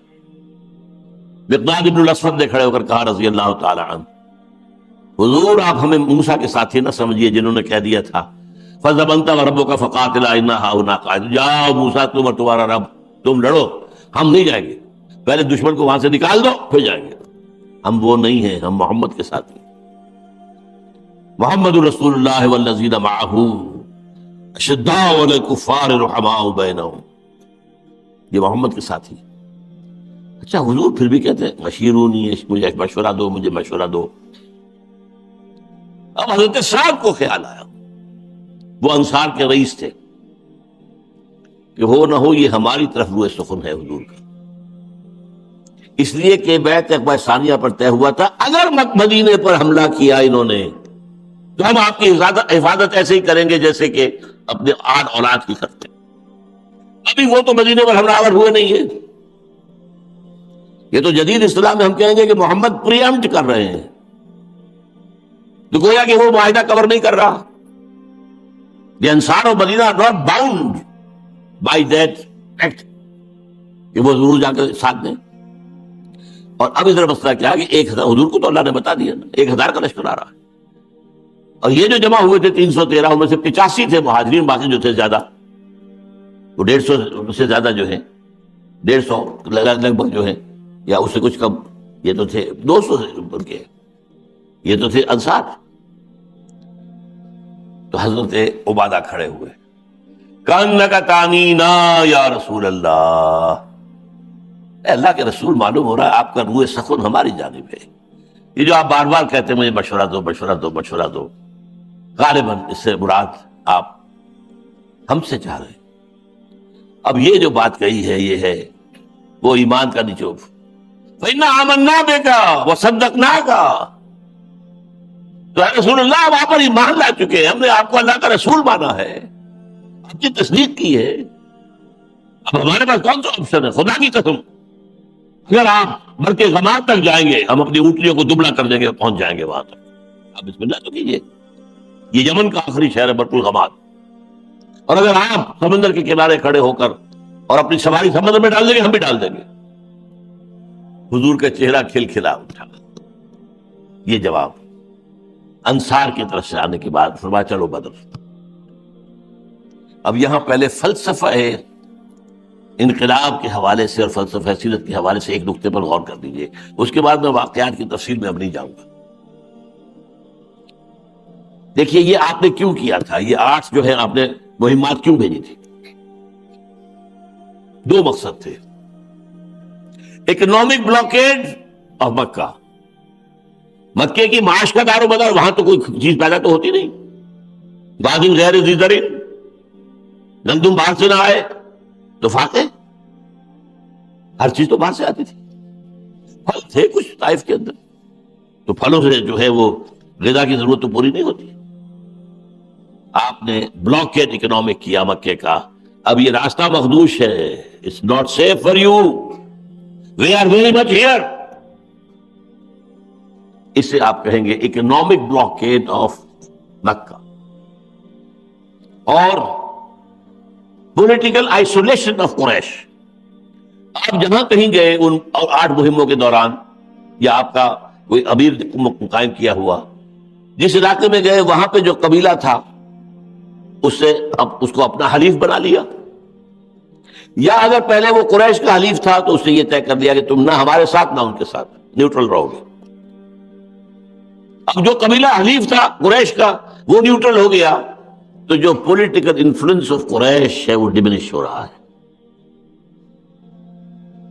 Decrease in the political influence, یا کہیں political isolation of Quraysh, economic blockade of Mecca, political isolation of Quraysh, اس کا رد عمل ہے پھر جو 2 واقعات کی شکل میں ہوا، اور پھر وہ فوج نکلی، اور اس کا حاصل کیا ہوا وہ بھی سمجھ لیجئے۔ یہ اصل میں گویا کہ سانپ کو بل میں سے نکالا گیا ہے۔ مکہ امن والا شہر ہے، یہاں اگر معاملہ ہوتا تو یقیناً بدامنی ہوتی ہے، خوریزی ہوتی ہے، مکے کی حرمت کو پٹا لگتا۔ یہ سانپ کو بل میں سے نکال کر بدر کے میدان لایا گیا، اور بدر کے میدان کا ایک واقعہ آپ کو بتا دوں، اگلے دن جنگ ہونی ہے، اب شام کو کیا جشن من رہا ہے، یقینی بات ہے فتح کرے ہیں، اور کتنے آئے ہیں 313، اور 313 نے ہتھے ہیں، سب کے پاس یار بھی نہیں ہے، کچھ بھی نہیں ہے۔ اتنے میں حکیم بن حزام آتے ہیں عتبہ ابن ربیعہ کے پاس، کیونکہ ادھر سے اطلاع آ گئی کہ قریش کا قافلہ ابو سفیان لے کر نکل گئے۔ انہوں نے کیا کیا، بدر کی وادی میں داخل نہیں ہوئے، یوں سمجھیے یہ بدر یوں میدان تھا، ایک شمال میں بیت المقدس کی طرف، جنوب میں مکے کی طرف، داہنی طرف سے مدینہ آ رہا ہے، مدینے کی سڑک آ رہی ہے، میدان میں یہ جمع ہو جاتے تھے۔ نارمل روٹ کیا تھا، شمال سے داخل ہوتے ابو سفیان اور جنوب سے وادی سے گزر جاتے، بہت عمدہ راستہ تھا۔ انہوں نے ایک طرف SOS کال بھیج دی مدد، دوسری طرف اپنا راستہ بدل دیا، اور یہ ادھر کے پہاڑ کے ادھر سے ہو کر نکل گئے، ساحل کے ساتھ ساتھ نکل کر اپنے قافلے کو محفوظ کر لیا، اور پیغام بھیج دیا کہ میں قافلے سمیت آرام سے اور پورے امن کے ساتھ، حفاظت کے ساتھ پہنچ گیا۔ یہ وہاں لشکر گاہ میں اطلاع آئی ہے تو حکیم بن حزام جاتے ہیں عتبہ کے پاس، دیکھو ہم اپنے لشکر کی حفاظت کے لیے آئے تھے، لشکر ہمارا محفوظ چلا گیا، اب خام خواہ کی خوریزی کی ضرورت کیا ہے؟ دیکھو تم سردار ہو، بڑے آدمی ہو، سینئر ہو، تم اگر بات کرو ابو جہل کو منواؤ، یعنی وہ جو ہاکس تھے، ہاں بات آپ ٹھیک کہہ رہے ہیں، آخر اپنے بھائی ہیں۔ دونوں چل کر آئے، ابو جہل سے بات کی، اس نے جو چیخ دہاڑ کی ہے، ایک تو وہ حضرمی جو قتل ہو گیا تھا نخلا میں، اس کے بھائی کو بلایا، اس نے کپڑے پھاڑے اپنے، چیخا انتقام، یہ لوگ جا رہے ہیں بغیر انتقام لیے میرے بھائی کے خون کا۔ اور جب ابو جہل نے وار کیا ہے غیرت پر عتبہ کی، عتبہ بزدل ہو گئے ہو اس لیے کہ مقابلے میں تمہارا بیٹا بھی ہے، حضرت حذیفہ رضی اللہ تعالی، حذیفہ ابن عتبہ، یہ حضور کے ساتھیوں میں سے تھے، بیٹے کی جان پیاری ہے۔ اب یہ ہے وہ غیرت جو عرب کی تھی، صبح معلوم ہو جائے گا کون بزدل ہے کون نہیں ہے۔ بہرحال یہ کام ناکامی ہوئی، اور صبح میدان میں سب سے پہلے یہی 3 آدمی نکلے، عتبہ ابن ربیعہ، شیبہ ابن ربیعہ، اور ایک اور ولید بن عتبہ بیٹا ان کا۔ مقابلے میں 7 انصاری آئے، 3 انصاری آئے، کون؟ ہم مدینے کے، نہیں تم سے ہمارا مقابلہ نہیں، ہمیں اپنے برابر کے چاہیے، ہمارے برابر کے، محمد ہماری توہین مت کرو، ہم ان کاشتکاروں کے ساتھ لڑنے کے لیے نہیں آئے ہیں۔ send us equals. اب حضرت حمزہ، حضرت علی، حضرت حارث بن عبد المطلب یہ آئے. کون؟ ہاں یس وی آر ایکول. عتبہ کو جہنم پہنچایا حضرت حمزہ نے، شیبہ کو حضرت علی نے. ولید کے ایک وار سے حضرت حارث کی ٹانگ کٹ گئی. اب وہ ختم کرنے والا تھا کہ حضرت علی نے اس کو بھی ختم کیا. پھر جنگ ہوئی. بہرحال اس جنگ کے اندر اسے قرآن مجید نے بھی کہا یہ الفرقان ہے، یوم الفرقان، یوم التقى الجمعان. معلوم ہو گیا اللہ کس کے ساتھ تھا. تم نے خود کہا تھا یہ یوم الفرقان ہوگا اور ہم نے یوم الفرقان بنا دیا. 313 تقریباً نہتے آدمیوں نے اور 70 سارے بڑے بڑے سردار مارے گئے. سردار نام کی کوئی شے ہی نہیں رہی وہاں مکے کے اندر سوائے ابو سفیان کے کہ وہ قافلہ لے کر گیا ہوا تھا. سب مارے گئے. یہ ہے یہاں سے جنگی سلسلہ شروع ہوا ہے. اب یہ 6 سالہ وار ہے. اصل نوٹ کر لیجئے یہ جنگیں ہیں، جنگ بدر، جنگ احد، جنگ احزاب، غزوہ بنی مستلق وغیرہ وغیرہ بے شمار ہیں. وہ تو ایک سال میں کئی کئی ہیں. ان کو ہم کہیں گے بیٹلز. جیسے فرسٹ ورلڈ وار میں فلاں بیٹل فلاں بیٹل فلاں بیٹل فلاں بیٹل، وہ بیٹلز کہلاتے. وار تو کئی سال لمبی تھی. So this was a 6 years long war with so many battles. غزوہ احد کے اندر عارضی طور پر مسلمانوں کو شکست ہوئی، لیکن اس مسئلے کو میں واضح کر دینا چاہتا ہوں اس لیے کہ بدگمانی پیدا کی گئی ہے. تھا کہ 3000 کا لشکر لے کر اب آ گیا تھا. ابو سفیان نے اپنے سارے حلیف جمع کر دیے تھے، پوری طاقت لے کر 3000 کا لشکر لے کر اگلے سال آ گئے. انتقام ان کی گھٹی میں پڑا ہوا تھا، انتقام لینا ہے ہم نے. بیوی ہند اس کے ساتھ آئی تھی، وہ گاتی پھرتی تھی، لوگوں کے اندر جوش پیدا کرتی تھی، دف بجاتی ہوئی لڑو لڑو لڑو بدلہ لو. اس کا باپ تھا عتبہ ابن ربیعہ جو مارا گیا، اس کا بھائی تھا شیبہ ابن ربیعہ چچا تھا، اور بھائی تھا ولید ابن ربیعہ. یہ اس لیے ولید بن عتبہ، اس کے اندر انتقام کی آگ تھی. اب یہاں کیا ہوا، حضور کے ساتھ 1000 آدمی باہر نکلے مکے سے. 300 صبح کو واپس آ گئے جب صف بندی ہو رہی تھی. کتنا بڑا دھکا لگا. یہ مدینے میں نفاق کا پہلا مظاہرہ ہوا. مکے میں نفاق نہیں تھا، مدینے میں نفاق تھا. کیوں؟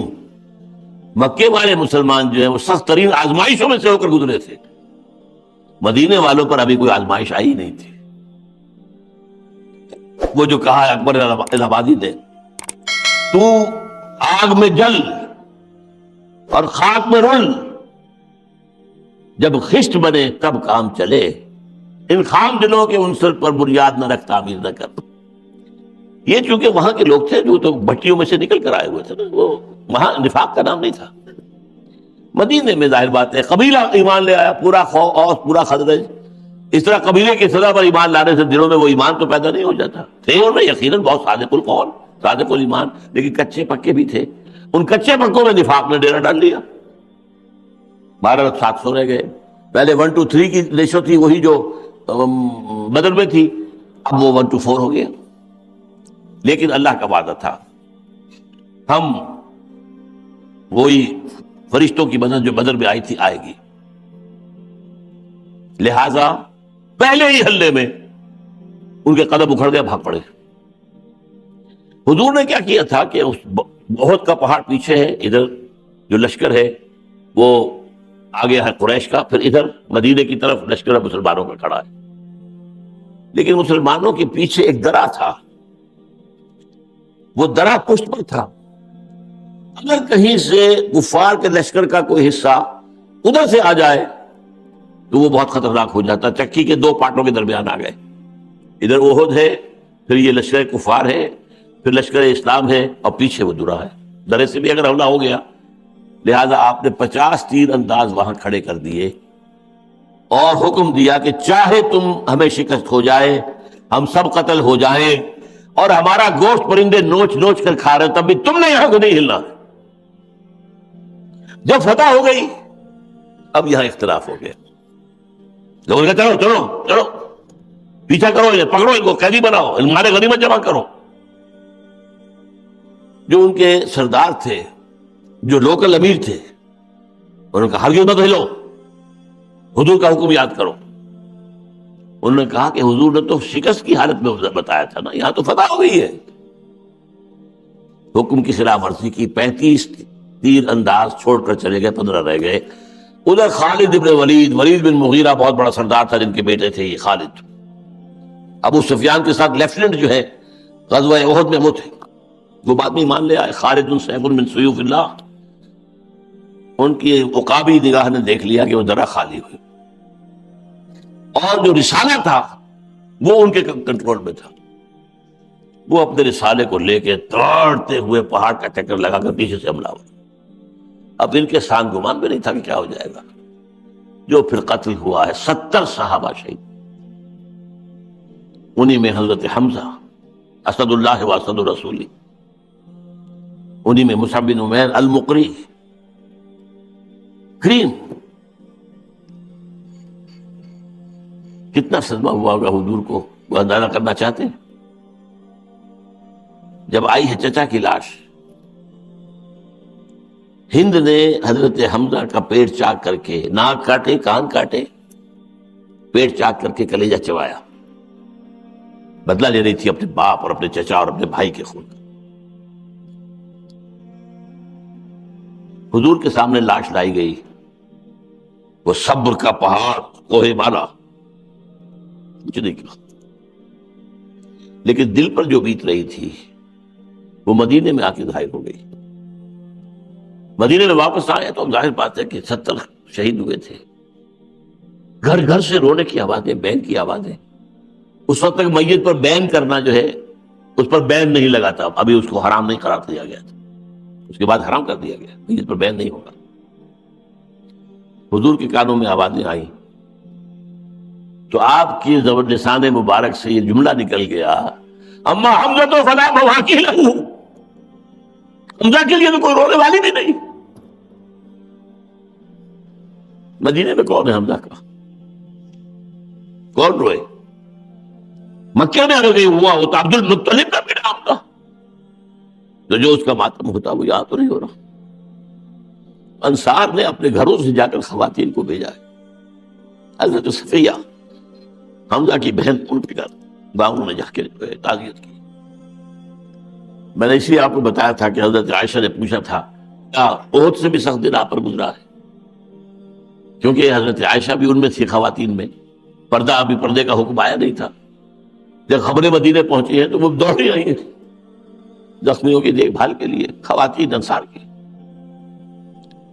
تو وہ منظر تو ان کا دیکھا ہوا تھا، طائف تو انہوں نے نہیں دیکھا تھا۔ تب حضور نے کہا تھا مجھ پر سخت ترین دن جو ہے وہ طائف کا تھا۔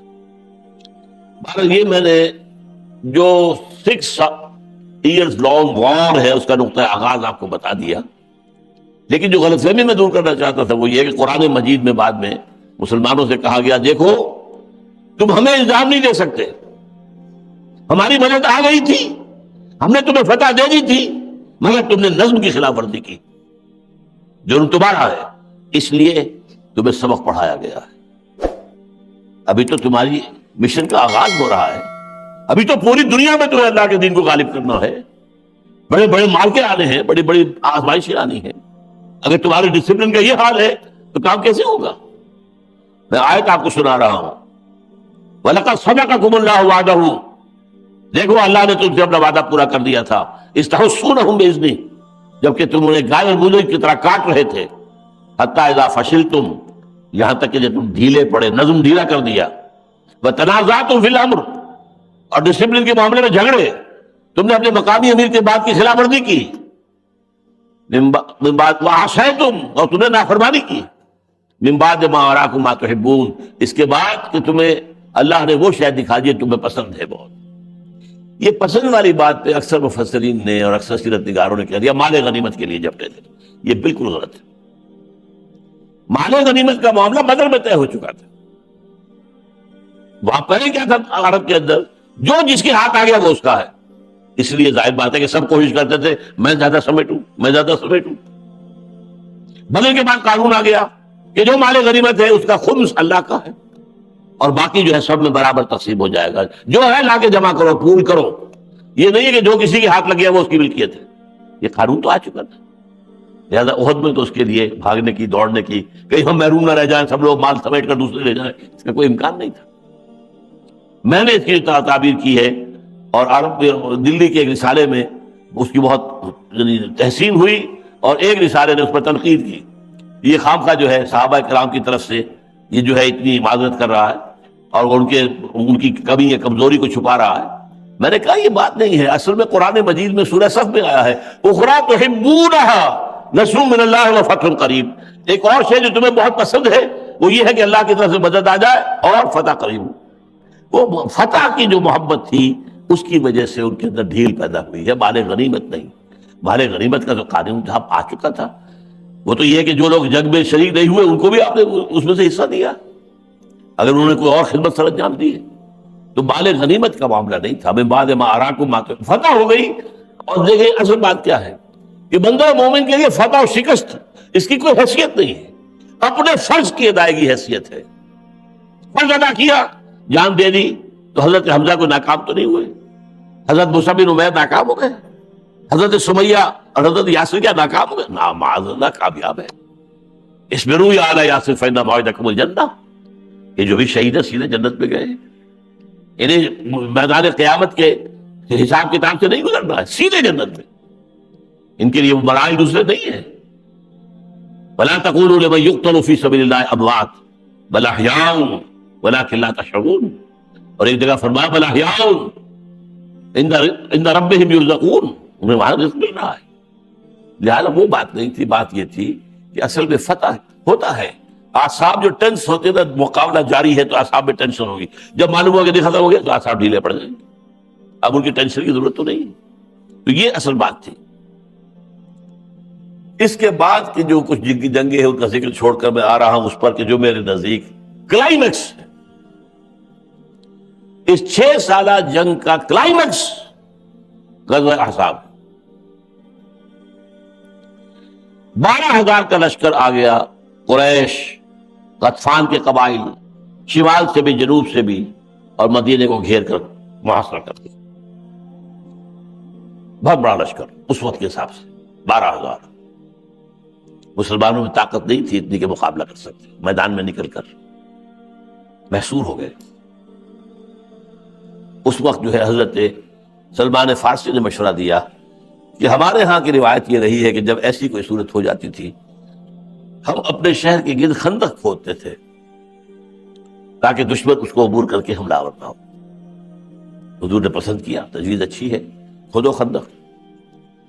اصل میں مدینے کا نقشہ کچھ ایسا ہے کہ اس کے جنوب میں تو باغات ہیں، گھنے باغات، کوئی لشکر اس میں سے گزر نہیں سکتا، اونٹ گھوڑے کیسے آئیں گے، اور دو طرف حرات ہیں، حرات کہتے ہیں سیاہ چٹانیں ہیں، جو بھی گئے ہیں حج کے لیے انہوں نے دیکھی ہوں گی، چٹانیں سیاہ کی اور بڑی وہ جو ہے چکنی سی، ان کے اوپر لشکر نہیں چل سکتا، پھسل جائے گا، گھوڑا بھی پھسلے گا اور اونٹ بھی پھسلے گا، آدمی بھی پھسلے گا۔ تو یہ گویا کہ 3 طرف سے تو ایک نیچرل جو ہے حفاظت حاصل تھی مدینے میں، چوتھی طرف وہ تھی جب سے اندیشہ تھا، وہاں ایک فصیل کھینچی گئی احزاب۔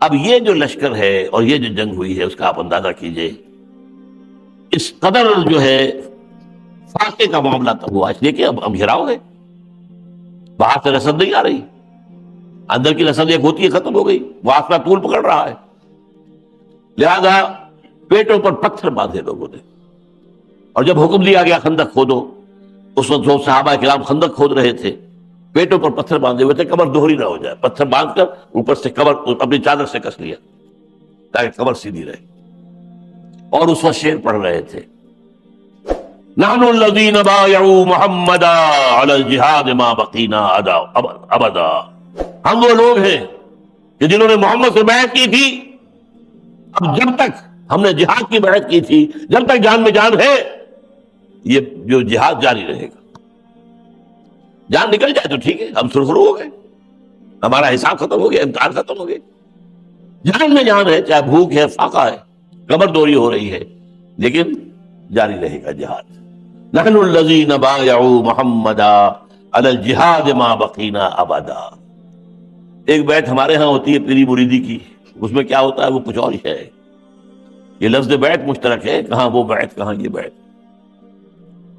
ساتھ ہی ایک اور شعر پڑھتے تھے، اللہم لا عیش الا عیش الاخرہ، اے اللہ زندگی تو آخرت کی زندگی ہے۔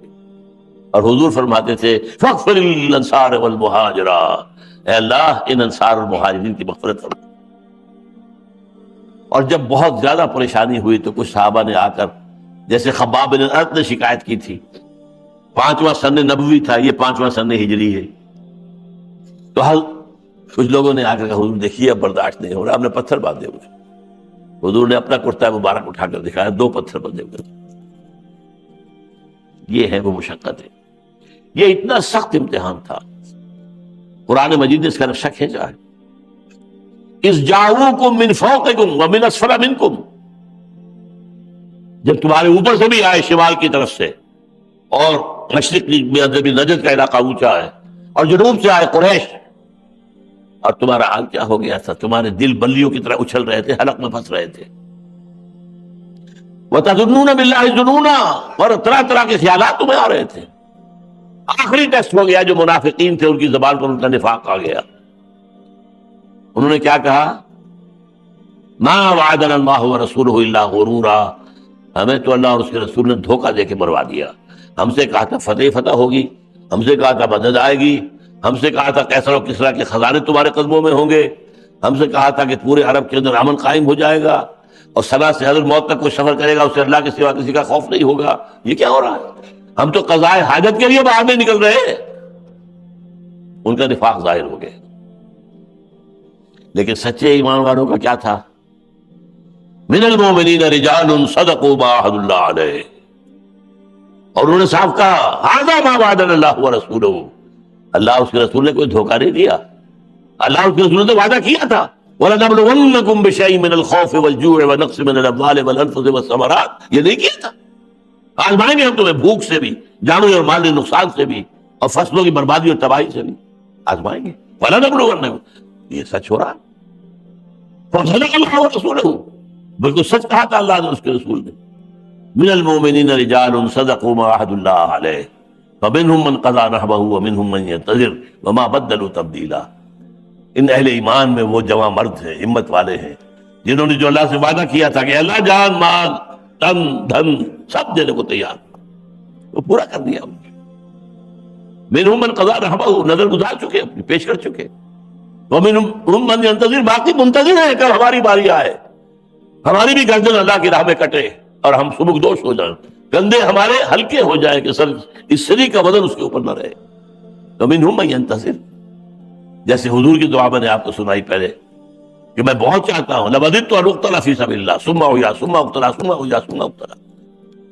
البتہ اب نوٹ کیجئے، یہ ہے اجتماعی طور پر کلائمیکس کہ جو اہل ایمان کی آزمائش کی، جیسے میں نے کہا تھا حضور کے لیے کلائمیکس یوم طائف، اجتماعی طور پر کلائمیکس احزاب، ایک بالکل معجزانہ طریقے پر احزاب سے نجات مل گئی، فتح تو نہیں کہہ رہے، جنگ کی نوبت ہی نہیں آئی، ایسی تیز آندھی آئی کہ وہ جو کفار کے 12,000 کا نشر جو ہے، ان کے جو کیمپ تھے، ان میں جو دیگیں چڑھی ہوئی تھی کھانے کی اور چولہے جل رہے تھے، وہ سب دیگیں گر گئیں، آگ لگ گئی، خیمے جل گئے، اور بھاگے پھر وہاں سے وہ سب کے سب۔ اور یہ کہ وہاں پر جنگ کی صرف مبارزت ہوئی ہے، ایک دو کا کوئی آیا ہے، جیسے عمرو ابن عبد ود، یہ بہت بڑا پہلوان تھا، 90 سے اوپر اس کی عمر تھی، لیکن کوئی پورے عرب میں اس کا مقابلہ کرنے کی تاب نہیں لا سکتا تھا۔ وہ آیا ہے ادھر سے، اس نے اپنے گھوڑے کو ایڑ دی ہے اور پوری خندق کو ایک چھلانگ کے اندر اندر آ گیا، آؤ مسلمانوں کو، ہے تمہیں مقابلہ کرنے والا میرا۔ کچھ دیر تو سکوت سا رہا، پھر حضرت علی میدان میں نکلے، وہ ہنسا۔ حضرت علی چونکہ پستہ قد تھے، آپ کا قد لمبا نہیں تھا، یہ آیا چھوکرا آیا میرے مقابلے میں، ایک دوسرے سے تعارف، تو کون ہو؟ اس کے بعد اس نے کہا دیکھو بیٹے نوجوان، میرا قاعدہ یہ رہا ہے کہ میں کسی کو بھی قتل کرنے سے پہلے اس کی 3 باتیں جو ہے کہتا ہوں کہ تم آرزو پیش کرو، ایک ضرور میں مان لوں گا۔ تمہاری آرزو کیا ہے؟ فرمایا ایمان لے آؤ۔ نہیں، سوال ہی پیدا نہیں ہوتا۔ دوسری بولو تم اس جنگ سے واپس چلے جاؤ۔ نہیں ہوگا۔ تیسری بولو آؤ میرے مقابلے میں. حضرت علی کہتے آؤ اب کسی ہے کیا مقابلے. ہنسا, ٹھٹا لگا. اچھا میں نہیں سمجھتا تھا کہ عرب میں کوئی شخص مجھ سے بھی جنگ کرنے کی خواہش کر سکتا ہے. حضرت علی نے مقابلہ ہوا, حضرت علی نے قتل کیا اسے. تو اس طریقے سے کچھ مقابلے ہوئے ہیں پرسن ٹو پرسن, جنگ کی نوبت نہیں آئی. اور اس میں کچھ اور بھی تفاصیل میں جانے کا موقع نہیں ہے, لیکن جو اصل بات سمجھنے کی وہ کیا ہے کہ یہ مسلمانوں کے لیے اب ٹرننگ پوائنٹ تھا, اس لیے کہ اسی زمانے میں سورہ صف نازل ہوئی ہے جس میں وہ آیت آ گئی وَأُخْرَىٰ تُحِبُّونَهَا نَصْرٌ مِّنَ اللَّهِ وَفَتْحٌ قَرِیب. اب تم کوالیفائی کر چکے ہو مسلمانوں, تم نے اجتماعی حیثیت سے اس آخری جو آزمائش ہے اس کے اندر کامیابی حاصل کر کے اب اللہ کی طرف سے نصرت آئے گی اور فتح اب دور نہیں ہے, فتح قریب ہے. اور یہی بات حضور نے فرما دی تھی لن تغزوکم قریش بعد عامکم ھذا. مسلمانوں اب اس سال کے بعد قریش کبھی تم پر چڑھائی کر کے نہیں آ سکتے. They are gone now. ان کی قوت آخری جو تھی وہ انہوں نے زور لگا لیا. وَلَكِنَّكُمْ تَغْزُونَهُمْ. ہاں اب جو آزمائش, اب جو ہے پیش قدمی تمہاری طرف سے ہو. یہ پیش قدمی ہے جس کا نام ہے صلح حدیبیہ. اگلے سال حضور نے اعلان کیا, خواب دیکھا. آپ نے خواب دیکھا کہ ہم عمرہ کر رہے ہیں. آپ نے مسلمانوں میں اعلان کر دیا تیاری کرو ہم عمرہ کرنے جائیں گے. اب عمرہ کرنے کا مطلب کیا تھا کہ قریش کے منہ میں جا رہے ہیں, شیر کے منہ میں, قریش کی شیر کی کچھاڑ میں جا رہے ہیں. 1400 یا 1800 افراد حضور کے ساتھ چلے, قربانی کے جانور ساتھ تھے. حدیبیہ میں جا کر آپ نے ڈیرے ڈال دیے. قریش نے کہا کسی صورت مر جائیں گے, داخل نہیں ہونے دیں گے محمد ان کے لوگوں کو مکے. نتھنگ ڈوئنگ, قتل کریں گے ان سب کو. وہاں یہ غصہ چل رہا ہے, تیاری ہو رہی ہے, یہ نہتے ہیں, احرام باندھا ہوا ہے, تلواریں نیام میں ہیں. احرام کی حالت میں ظاہر بات ہے کہ معاملہ ہی اور ہے. پرووک کرنے کی کوشش کی کہ مسلمان کسی طرح جنگ کا آغاز کر دیں, لیکن نہیں, مسلمانوں نے برداشت کیا. خالد بن ولید نے آ کر ایک دو کو دھکے سے دیے, یہ جوابی کاروائی کرے صحیح ہے پھر میں ان کی خبر لوں. نہیں کی, کوئی جوابی کاروائی نہیں. حضور نے حضرت عثمان کو بھیج دیا رضی اللہ تعالی عنہ. پہلے کچھ اور صحابہ سے کہا کہ تم جاؤ وہاں پر اور قریش سے کہو کہ ہم جنگ کے لیے نہیں آئے ہیں, ہماری کوئی نیت تو جنگ کی نہیں ہے, لڑائی کی نہیں ہے, ہم عمرے کے لیے آئے ہیں. اور عرب کا پرانا جو دستور ہے وہ یہ ہے کہ کبھی بھی جو حرم کا زائر ہو, حرم میں آئے, وہ عمرے یا حج کے لیے اس کو کوئی روکا نہیں کرتا. تمہاری قبائلی ریت یہ ہے, کیوں روک رہے ہو ہمیں؟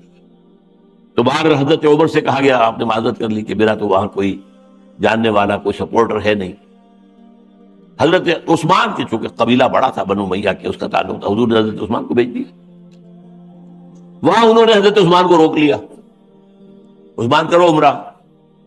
نہیں میں نہیں کر سکتا عمرہ, جب تک حضور عمرہ نہیں کریں گے میں نہیں کر سکتا.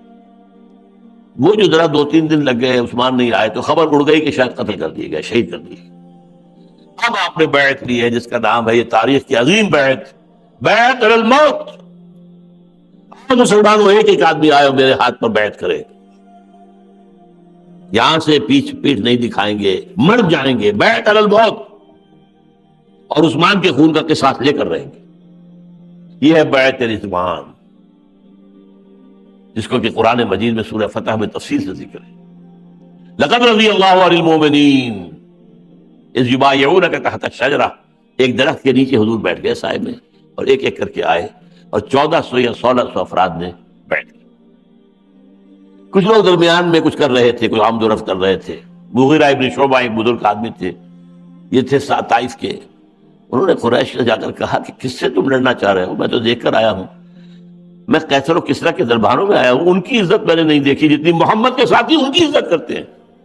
ان کا وضو کا پانی زمین پر گرنے نہیں دیتے, ہاتھ میں لیتے ہیں, ملتے ہیں. وہ عقیدت, وہ محبت, وہ تعظیم, یہ دیوانے, یہ تم ختم کر سکو گے نہیں.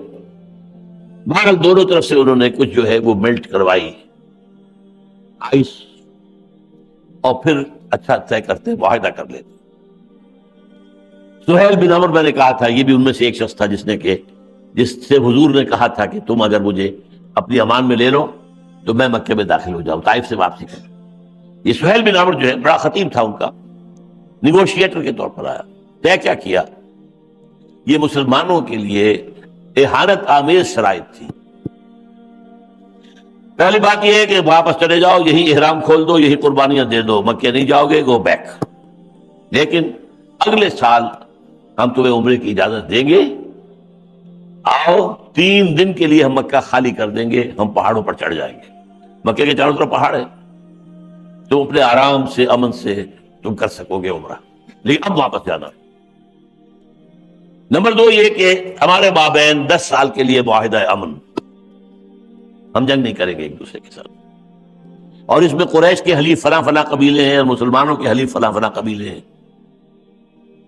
نمبر 3 یہ کہ اگر کوئی مکے سے کوئی آدمی گیا مدینے تو تمہیں واپس دینا ہوگا، اور مدینے سے کوئی آ گیا ہمارے پاس واپس تو ہم واپس نہیں کریں گے۔ یہ شرائط تھی۔ مسلمانوں کا خون کھول رہا ہے، مسودہ لکھا گیا، حضور نے ڈکٹیٹ کیا، محمد الرسول اللہ اور قریش کے درمیان یہ معاہدہ، اس نے اعتراض کیا، دیکھو نہیں، اگر ہم اللہ کا رسول مانتے تو لڑتے کیوں تم سے؟ ہم تو نہیں مانتے تمہیں اللہ کا رسول۔ لکھو یہ معاہدہ ہے محمد عبداللہ ابن عبد المطلب کا قریش کے ساتھ۔ حضور نے فرمایا علی مٹا دو، حضور تو پڑھے لکھے نہیں تھے، کہاں لکھا ہوا میرے نام کے ساتھ رسول اللہ، مٹا دو۔